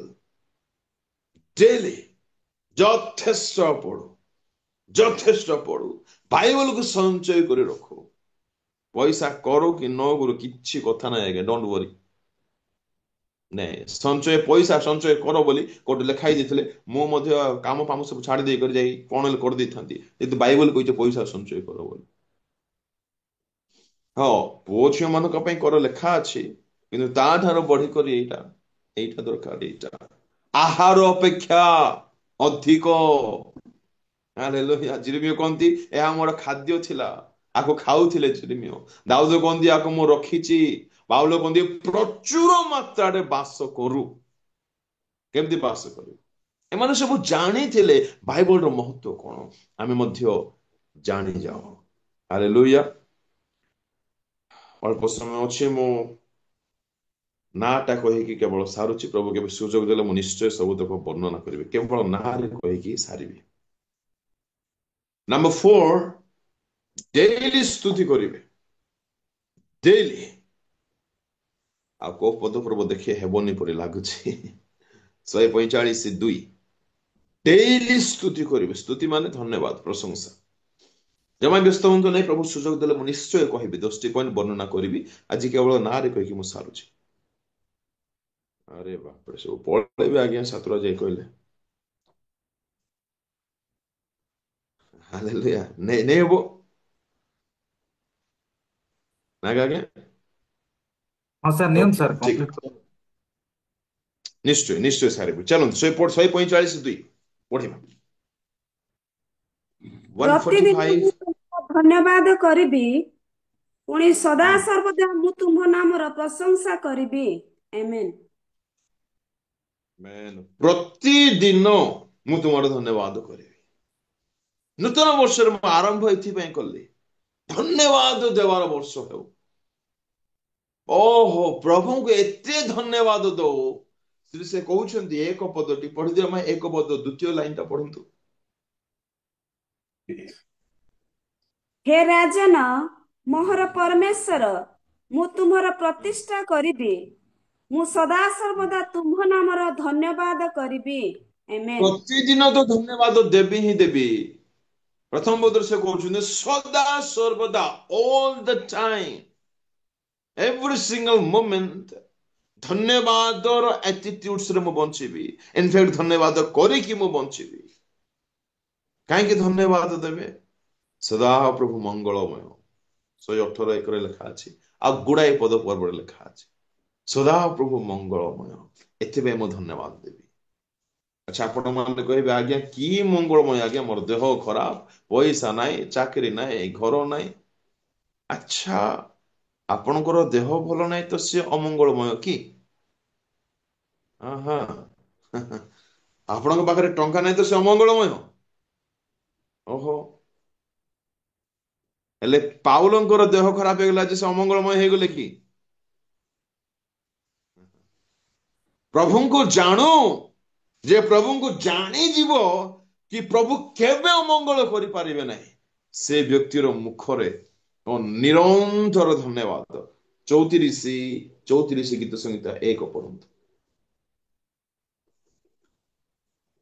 34:1 ମୁଁ ସର୍ବଦା ସଦାପ୍ରଭୁଙ୍କର ଧନ୍ୟବାଦ କରିବି, ମୋ ମୁଖରେ ନିରନ୍ତର ତାହାଙ୍କର ପ୍ରଶଂସା ହେବ। ନିରନ୍ତର ପ୍ରଶଂସା, କଣ୍ଟିନ୍ୟୁଅସଲି। ପ୍ରଭୁ ତୁମକୁ ଧନ୍ୟବାଦ, ତୁମର ମହିମା, ତୁମରି ଗୌରବ ହଉ। ତୁମେ ମତେ ଅନାଉଛ, ମୋ ପାଇଁ ସ୍ୱର୍ଗ ଛାଡ଼ିଛ, ମୋ ପାଇଁ ତୁମେ ମାଡ଼ ଖାଇଛ, ମୋ ପାଇଁ ରକ୍ତ ଦେଇଛ, ମୋ ପାଇଁ ପ୍ରାବଧାନ କରିଛ, ମୋ ପାଇଁ ବାଇବଲ ଦେଇଛ, ମୋ ପାଇଁ ଜୁମ୍ ମିଟିଂ ଦେଇଛ, ମୋ ପାଇଁ ସାଧୁମାନଙ୍କୁ ଦେଇଛ, ମୋ ପାଇଁ ଦାସମାନଙ୍କୁ ଦେଇଛ, ମୋ ପାଇଁ ମୋବାଇଲ ଦେଇଛ, ମୋ ପାଇଁ ତୁମେ ପ୍ରାବଧାନ କରିଛ, ମତେ ତୁମେ ଛାଡୁନାହ, ମତେ ଖାଇବାକୁ ଦେଇଛ, ପିଇବାକୁ ଦେଇଛ, ଘର ଦେଇଛ, ଫ୍ୟାମିଲି ଦେଇଛ, ପରିବାର ଦେଇଛ, ଫେଲୋସିପ ଦେଇଛ, ଚର୍ଚ୍ଚ ଦେଇଛ, ଚାକିରି ଦେଇଛ, ପଇସା ଦଉଛ। ଜାଣନ୍ତି ପ୍ରଭୁଙ୍କ ଲୋକମାନେ ଅନେକଙ୍କର ଆଜି ବି ଜିହ୍ବା ଅଛି, କଥା କହିପାରନ୍ତି ନାହିଁ। ଆଜି ଟିକେ ଆଣ୍ଠାନ୍ତୁ, ପ୍ରଭୁ ତୁମକୁ କିପରି ଧନ୍ୟବାଦ ଦେବି, ମତେ ଜିହ୍ବା ବି ଦେଇଛ, ମୁଁ ସେଠି କଥା ମଧ୍ୟ ହେଇପାରୁଛି। ହାଲେଲୁୟା। କଣ ଦେଇନାହାନ୍ତି ପ୍ରଭୁ ଆମ ମାନଙ୍କୁ? ଆମେ ଯାହା ପାଇବା କଥା ତାହା ନ ଦେଇ ଯାହା ନ ପାଇବା କଥା ସେ ସବୁ ଦେଇଛନ୍ତି। ଆମେ ଯଦି କିଛି ପାଇବା କଥା, ନର୍କ ଛଡା କିଛି ନାହିଁ ଆଜ୍ଞା। ଏପରି ଜୀବନ ଆମର, ଆଉ ସେ ଆମକୁ ନର୍କ ନ ଦେଇ ଆମର ସବୁ ଆବଶ୍ୟକକୁ ଦଉଛନ୍ତି, ସବୁ ଆବଶ୍ୟକ ଦଉଛନ୍ତି। ଆମେ କହିପାରିବା କି ମୋ ପାଖରେ ଗୋଟିଏ ହଳକା ଶାଢୀ ଅଛି, ପାପ କହିପାରିବେ କି ମା ମାନେ? ନାଇଁ। ନା କୋ ବାପା କହିପାରିବେ ମୋ ପାଖରେ ଗୋଟିଏ ହିଁ ସର୍ଟ ଅଛି? ଆଜ୍ଞା, ସର୍ଟ ଶାଢୀ କଥା ଛାଡନ୍ତୁ, ଦୁଇଟା ବାଇକ୍ ଅଛି, ମୋଟର ବାଇକ୍, 2-4ଟା ଲେଖି ମୋବାଇଲ ଅଛି, ଆଉ ଲ୍ୟାପଟପ୍ ମଧ୍ୟ ଅଛି। ସାର୍ଟ ପ୍ୟାଣ୍ଟ କଥା ଛାଡନ୍ତୁ। ଆଚ୍ଛା, ଆପଣ କହିବେ ଆଜ୍ଞା ଏଇଟା ମୁଁ କମେଇକି ମୁଁ ଅର୍ଜନ କରିକି କିଣିଛି। ହଁ କି? ହଁ, ହଉ ହଉ ହଉ। ଦେଖିବା କୋଉଠୁ କମେଇଛ, ଟିକେ ପଢ। ପ୍ରେରିତ 17:25।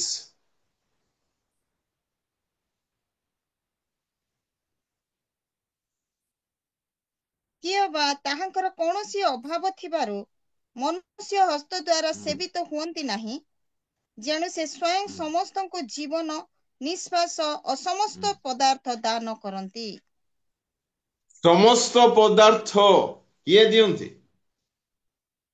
ମାଝୀ ସରକାର ନା ମୋଦି ସରକାର? ପରମେଶ୍ୱର ସବୁ ବିଷୟ, ଇନକ୍ଲୁଡିଂ your ଆଖି, your କାନ, your ନାକ, your ପାଟି, your shirt, your pant, your house, your job, every single thing that you have that is given by God Almighty. ଯାହା ଅଛି, ଟିକେ ବାଇବଲ ପଢି ପାରୁଛନ୍ତି, ଜାଣନ୍ତି କିଏ ଦେଇଛି? ଏଟା ପ୍ରଭୁ ଦେଇଛନ୍ତି। ପ୍ରଭୁଙ୍କୁ ଆଜି ଯେ ଆମେ ଜାଣିବାର ସୁଯୋଗ ପାଇଛୁ, ସେ ସୁଯୋଗ ପ୍ରଭୁ ଦେଇଛନ୍ତି। ଆମ ପାଖରେ ଯାହା ଅଛି ଆଜ୍ଞା ସେ ଦେଇଛନ୍ତି। ଏଥିପାଇଁ ପ୍ରତିଦିନ ଯଥେଷ୍ଟ ସମୟ ବାହାର କରନ୍ତୁ। କେତେ ସମୟ? 5 ମିନିଟ ନାହିଁ, ଯଥେଷ୍ଟ। ସ୍ୱର୍ଗ ରାଜ୍ୟ ଯାଏ ପ୍ରଭୁ ମତେ ଦେଇଦିଅ ଦେଇଦିଅ ଦେଇଦିଅ, ନହେଲେ କିଛି ଦେଇଦିଅ ଫେଇଦିଅ, ସ୍ୱର୍ଗ ରାଜ୍ୟରେ ହବ ନାହିଁ।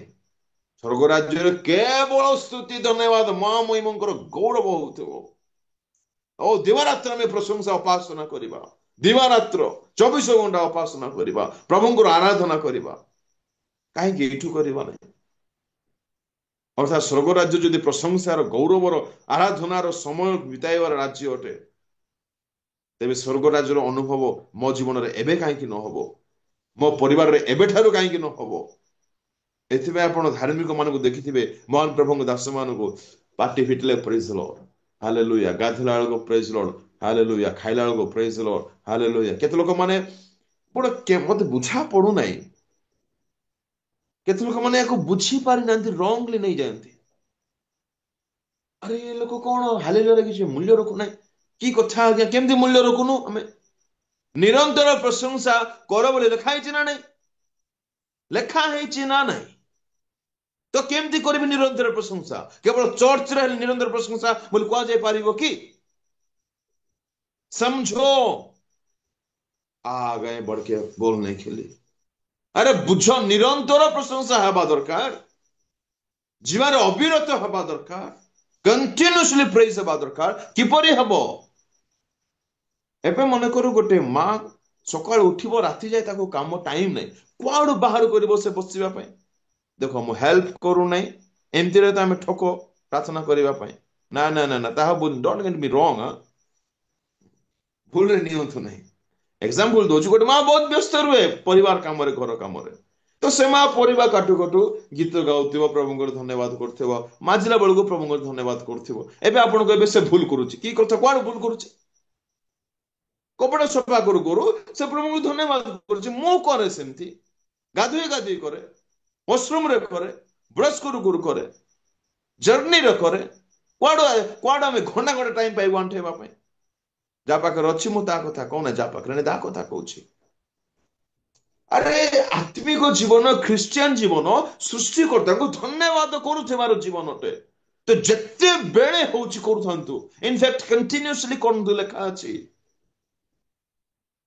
मनुष्य हालेलुया कहतु आम मनुष्य कहूना मनुष्य कहूना आज्ञा वी मीन इट आम देखो मीन करुचे प्रभुंकर प्रशंसा बोले आम कहूचे बुझंतु ए सब हालेलुया निरंतर धन्यवाद प्रभु लोक माने शुणु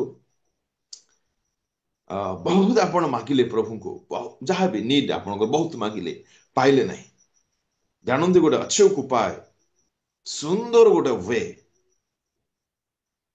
पाई जाइए बोले विश्वास करी प्रभु को केवल धन्यवाद दिंतु हालेलुया धन्यवाद स्तुति कले कौन न हेबो टाइम नहीं मो पाखरे कहबा पे नंबर 1 से प्रशंसा निवासीन ओल्हाई आसीबे आज्ञा ओल्हाई आसीबे सिंहासन स्थापन करिवे लेट हिम कम फर्स्ट से आसी तो जानतु तापर जाई छता मागंतु जा पड़ुची एथिबे धन्यवाद स्तुति निहाती दरकार जोंठार स्तुति जोंठार प्रशंसा जोंठार धन्यवाद सेठारे परमेश्वर आपण को जीवन गोटे स्तुति धन्यवाद जीवन हो आपण को परिवार स्तुति धन्यवाद परिवार हो स्तुति प्रशंसा धन्यवाद करने यथेष्ट समय बाहर करंतु घरे मॉर्निंग रे इवनिंग रे गीत लगांतु स्तुति धन्यवाद गीत मुझे दुर्बल मन गोटे दियो प्रभु आज मु फेरुची प्रभु नहीं नहीं नहीं नहीं से सब अलग विषय अटे क्यों प्रकार गीत शुणिबे मते केते कॉल करंतु मु कहिबे एबे कहि हेबो नै प्रभुंग लोक माने प्रभु डिजर्व करंती माने ग्लोरी महिमा गौरव प्रभु को धन्यवाद गीत लगांतु सकाळ उठिबे प्रभुंकर गौरव होतिबा दरकार हालेलुया मैं जो पहले मुर्दा था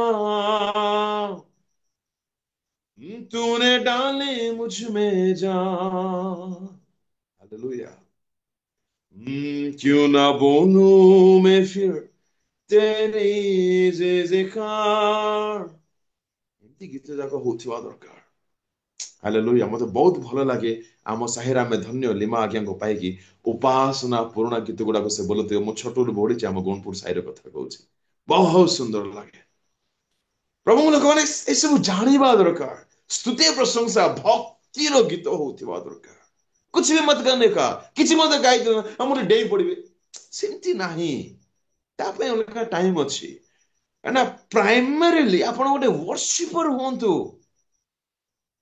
परमेश्वर प्रार्थनाकारी मान को खोजंती लेखा ही नहीं प्रार्थना करंतु नहीं ता हम कहू नहीं बुझिबा पे चेष्टा करंतु बुझा पड़ुची सत्य उपासक मान को खोजंती आपण जिंदे खोजंती रविवार दिन हे हो टिके टिके मु चबाइबी की कुकुड़ा हाड़ टिके चबाइबी की ना इंडिया के चावल टिके बिरयानी खाइबी की खोजुचे ना नहीं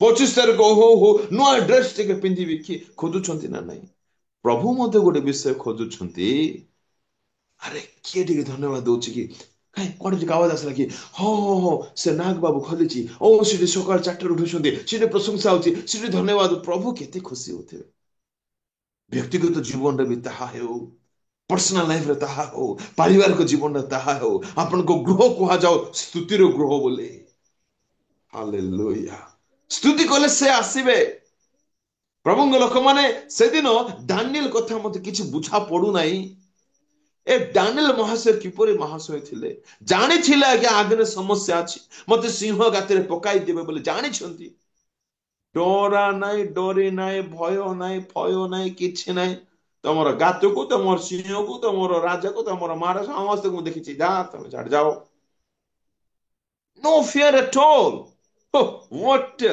लाइफ प्रार्थना करी सेमती बळ मिलिबो ପ୍ରାର୍ଥନା କରି କେବେ ଡିଷ୍ଟର୍ବ ହେବେ ନାହିଁ। ମୁଁ ଆରମ୍ଭରୁ କହିଛି ପଦ ପର୍ବ ଦେଖେଇ ହେବ ନାହିଁ ବୋଲି, ଖାଲି ବର୍ଣ୍ଣନା କରୁଛି, ଆପଣମାନେ ସବୁ ଜାଣନ୍ତି, ମୁଁ ଖାଲି ବୟାନ କରୁଛି ଆପଣମାନଙ୍କୁ। ସମସ୍ୟା ଜାଣିଲେ ଆଗକୁ ସମସ୍ୟା ଅଛି। ଧ୍ୟାନ ଦିଅନ୍ତୁ ଗୋଟେ ମିନିଟରେ ଡାନିଏଲ କଥା କହୁଛି।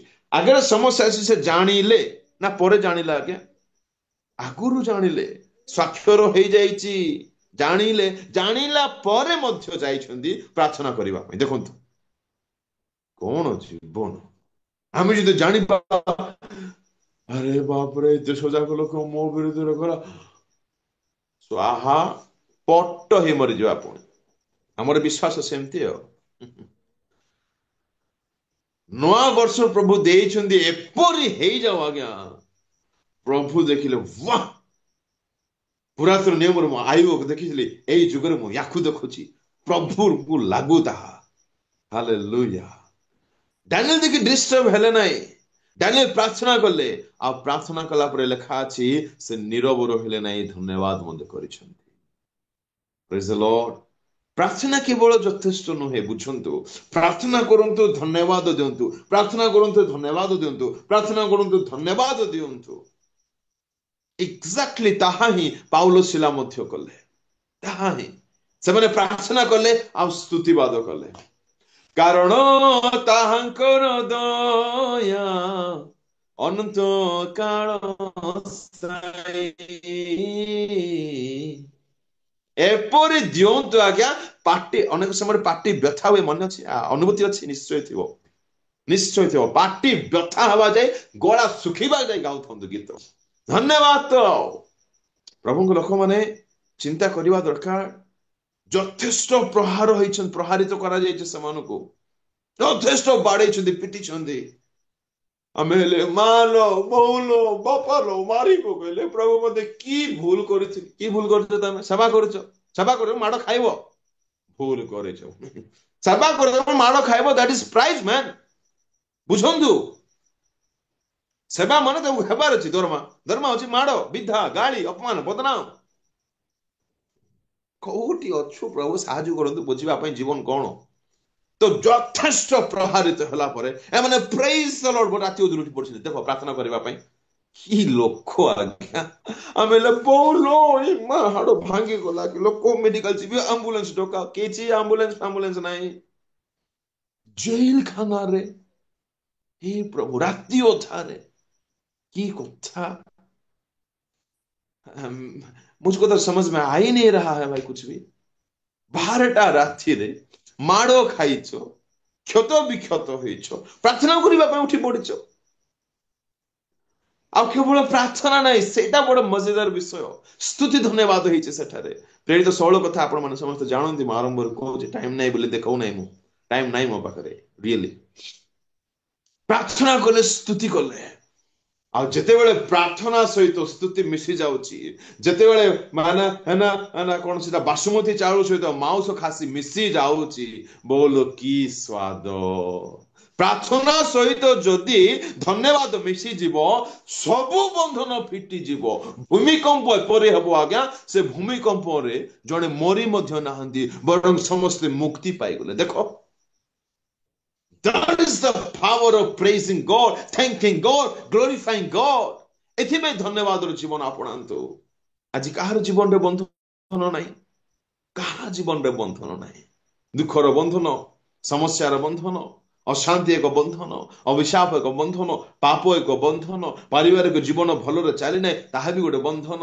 ବନ୍ଧ୍ୟାପଣ, ଅନେକ ମା ହେବା ପାଇଁ ଚାହୁଁଛନ୍ତି, ମା ହେଇପାରୁନାହାନ୍ତି, that is Bandhan.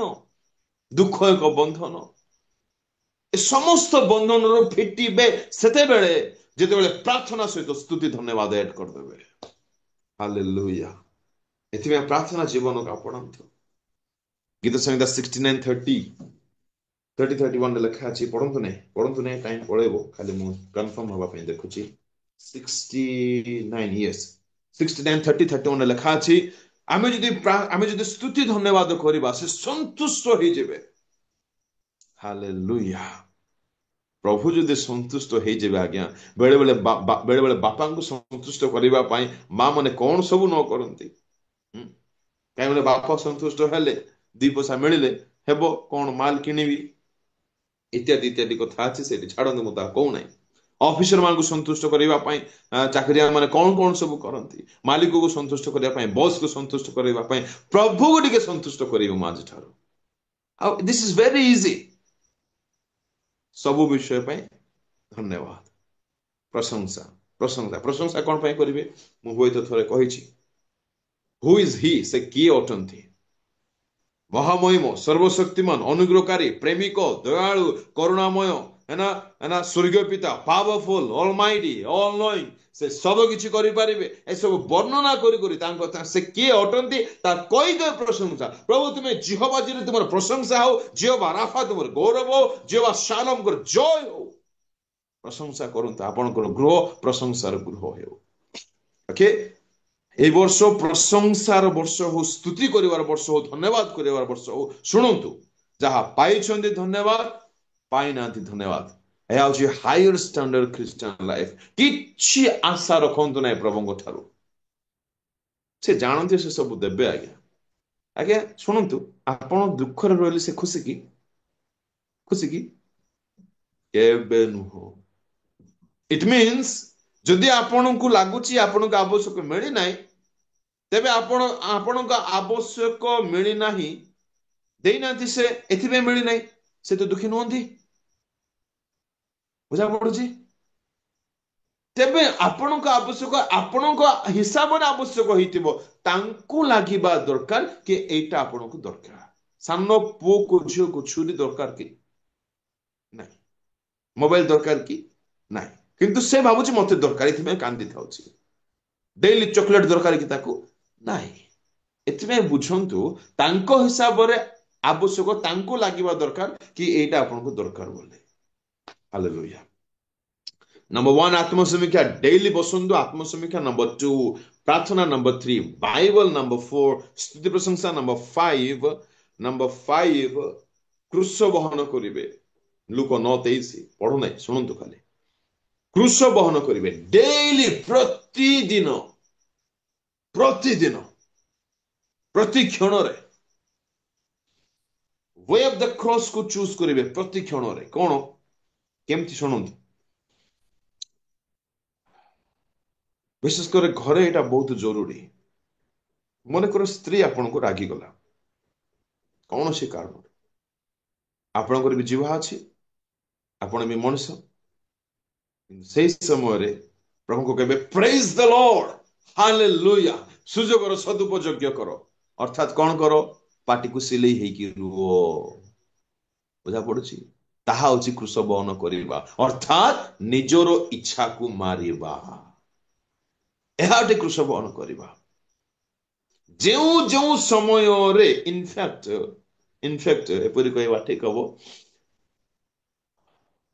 grab the opportunity to take up the cross continuously उदाहरण मार्केट जाइछंती मने करंतु एप्पल 30 टंका किलो मिलछु भलो एप्पल लोक माने केमती माडी पडंती आज्ञा बुझा पड़ुची एक्जाक्टली सेमिति क्रूस बहन करिया पे माडी पडंतु कोठी मते मरिबार अछि कोठी मते मरिबार अछि एटा साधारण मानसिकता आसीबो नाही बहुत उच्च स्तरीय कथा कहूची मु कोठी मते मोर इच्छा कोठी अछि मते ता मारिबार अछि पार्टी रे मु जहा चाहूची ता जे बाइबल अनुमोदन करू नाही नाही मु पार्टी खोलिबे नाही खोली पारिबे नाही आई एम सॉरी मते किए कोन कहि दियंतु तू परा ख्रीष्ट रे ख्रीष्ट कहि दियंतु किछि कथा नाही मते क्रूस बहन करिवार अछि बुझा पडुची एपुरे आपण सब एरिया को नहीं पारिबे लाइफ रो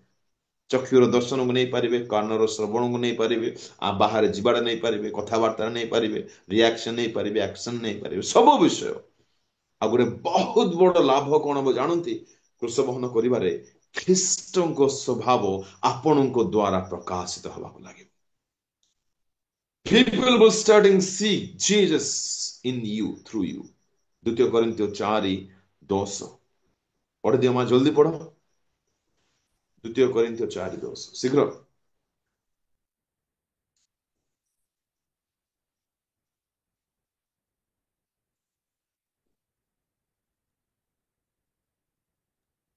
ଆମ୍ଭେମାନେ ସର୍ବଦା ଯୀଶୁଙ୍କ ମୃତ୍ୟୁଭୋଗ ଶରୀରରେ ଅନୁଭବ କରୁଅଛୁ, ଯେପରି ଯୀଶୁଙ୍କ ହଁ, ଜୀବନ ମଧ୍ୟ ଆମ୍ଭମାନଙ୍କ ଶରୀରରେ ପ୍ରକାଶିତ ହୁଏ। ସର୍ବଦା ଯୀଶୁଙ୍କ ମୃତ୍ୟୁ ଭୋଗ ଶରୀର ଅନୁଭବ କରୁଛୁ। What is that? ଯୀଶୁଙ୍କ ମୃତ୍ୟୁ ଭୋଗକୁ ଏମାନେ ଅନୁଭବ କରୁଥିଲେ। ପାଉଲ ଜୀବନ ସମ୍ବନ୍ଧରେ କହୁଛନ୍ତି, ସାକ୍ଷ୍ୟ ଦଉଛନ୍ତି, ଅନୁଭବ କରୁଥିଲେ। It means that is cross. ଯୀଶୁଙ୍କର ମୃତ୍ୟୁ ଭୋଗ କେଉଁଠାରେ ସେ ମରିଛନ୍ତି? କ୍ରୁଶରେ। ସେ କ୍ରୁଶର ଅନୁଭୂତିକୁ ଇଏ ଡେଲି ଅନୁଭବ କରୁଛନ୍ତି। କିପରି? ଆପଣା ଇଚ୍ଛାକୁ ମାରି। ଆପଣା ଇଚ୍ଛାକୁ ମାରିବା ଦ୍ୱାରା କଣ ହଉଛି ସେଇଠି? ଖ୍ରୀଷ୍ଟ ପ୍ରକାଶିତ ହେଉଛନ୍ତି ଆଙ୍କ ଜୀବନ ଦ୍ୱାରା।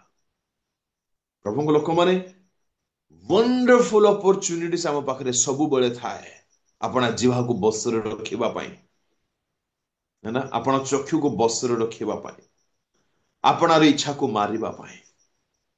ମୋବାଇଲ ଧରିଲେ ଆପଣଙ୍କ ଆଖି କହିବ ଗୁଡାଏ ବିଷୟ ଦେଖିବା ପାଇଁ, ଆପଣ କୁହନ୍ତୁ ନାଇଁ, ମତେ ଦେଖିବାର ନାହିଁ।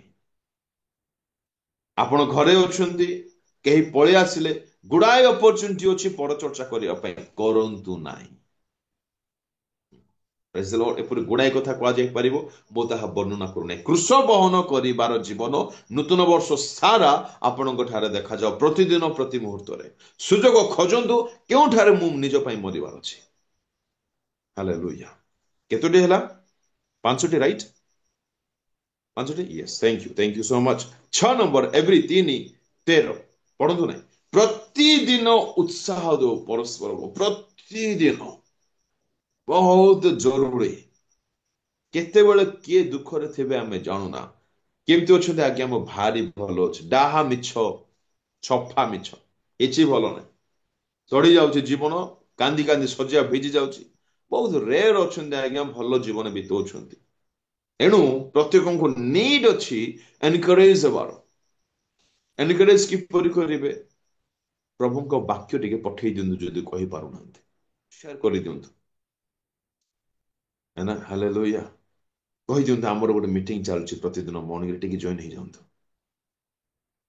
କଣ ନ ହେଇଯିବ ଆଜ୍ଞା ଆପଣଙ୍କର ଗୋଟିଏ କଥାରେ। ସେ କେତେବେଳେ ଆସିବ, ତା ପାଇଁ କେତେବେଳେ ପ୍ରାର୍ଥନା କରାଯିବ, ତାର ରୋଗ କେତେବେଳେ ସୁସ୍ଥ ହେଇଯିବ, ସେ କେତେବେଳେ ପରିତ୍ରାଣ ପାଇଯିବ, ସେ ବାପ୍ତିସ୍ମ ନେଇଯିବ, ସେ ଯୀଶୁ ଗ୍ରହଣ କରିବ, ନରକ ଯିବା ଲୋକ ସ୍ୱର୍ଗରେ ପହଞ୍ଚି ଯାଇଥିବ ଗୋଟିଏ କଥା ଦ୍ୱାରା। ହାଲେଲୁୟା। ବହୁତ ବହୁତ ୱେ ଅଛି ଏନକରେଜ କରିବା ପାଇଁ। ଷ୍ଟାଟସ ଗୋଟେ ରଖି ଦଉନାହାନ୍ତି ଈଶ୍ୱରଙ୍କ ବାକ୍ୟର, ଯେ ତାହାଙ୍କୁ ପାଇଛି ସେ ଜୀବନ ପାଇଛି, ରଖିଦିଅନ୍ତୁ। जिसको समझ में आएगा वो तो समझेगा ही। ଜୀବନ କଣ ପାଇଛି, କାହାକୁ ପାଇଛି? ଗୁଡାଏ ୱେ ଅଛି ଲୋକମାନଙ୍କୁ ଏନକରେଜ କରିବା ପାଇଁ, ପରିତ୍ରାଣକୁ ଆଣିବା ପାଇଁ, ଲୋକମାନଙ୍କ ଜୀବନକୁ ମୁକ୍ତି ଦେବା ପାଇଁ ଗୁଡାଏ ୱେ ଅଛି। ବହୁତ ଭାବିଚିନ୍ତି ଆତ୍ମାଙ୍କ ଚାଳନାରେ ଆପଣ ମାନେ ଏହାକୁ କରନ୍ତୁ, ନଚେତ ଆପଣ ମାନେ ବିରକ୍ତିକର ମଧ୍ୟ ହେଇପାରିବେ। ଏହାକୁ ମଧ୍ୟ ଧ୍ୟାନ ଦେବେ। ବୁଝା ପଡୁଛି? ଅନ୍ୟର ବିରକ୍ତିର କାରଣ କେବେ ହୁଅନ୍ତୁ ନାହିଁ ଉତ୍ସାହ କରିବାକୁ ଯାଏ, ନା ନା ନା ନା ନା। ମନେ ରଖିବେ ଏ ଶବ୍ଦ ଗୁଡାକୁ, ବହୁତ ଧ୍ୟାନ ଦେବେ। 7 ନମ୍ବର, 7 ନମ୍ବର,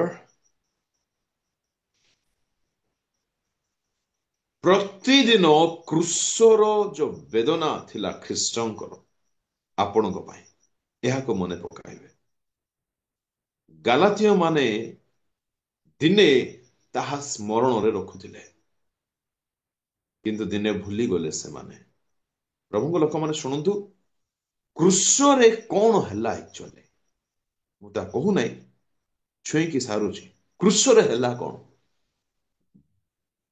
ସ୍ୱର୍ଗର ଉପରିସ୍ଥ ସ୍ୱର୍ଗ ଯାହାଙ୍କୁ ଧାରଣ କରିପାରିବ ନାହିଁ, ଏପରି ମହାନ ପରମେଶ୍ୱର ଆପଣର ସମସ୍ତ ଗୌରବ ସ୍ୱର୍ଗ ସୁଖକୁ ତ୍ୟାଗ କରି ମୋ ପାଇଁ ବୋଲି ଆସିଲେ।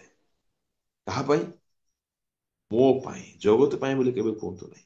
ମୋ ପାଇଁ ଆସିଲେ, ଆଉ ସେ ଯେ ମତେ ପ୍ରେମ କରୁଛନ୍ତି ଏହାକୁ ପ୍ରୁଫ କରିବା ପାଇଁ କଣ୍ଟାରେ ଝୁଲି ଗଲେ ଦୁଇ ବାହୁ ମେଲାଏ। ମାନେ ତାଙ୍କର ପ୍ରେମ, ତାଙ୍କର ତ୍ୟାଗ କ୍ରୁଶରେ ସ୍ପଷ୍ଟ ଦେଖି ହୁଏ। ଏହାକୁ ଆପଣ ପ୍ରତିଦିନ ରିମାଇଣ୍ଡ କରୁଥିବେ, ମନେ ପକାଉଥିବେ। ଏହାକୁ ଏକ ବ୍ୟକ୍ତି ଯଦି ପ୍ରତି କ୍ଷଣରେ ମନେ ପକାଇବ ସେ କେବେ ସେ ପ୍ରେମିକ ଈଶ୍ୱରଙ୍କୁ ଦୁଃଖ ଦେଇପାରିବ ନାହିଁ, ଅର୍ଥାତ୍ ସେ ପାପ କରିପାରିବ ନାହିଁ। ହାଲେଲୁୟା। ପ୍ରଭୁ ଆପଣମାନଙ୍କୁ ବାକି ବୁଝିବା ପାଇଁ ସାହାଯ୍ୟ କରନ୍ତୁ।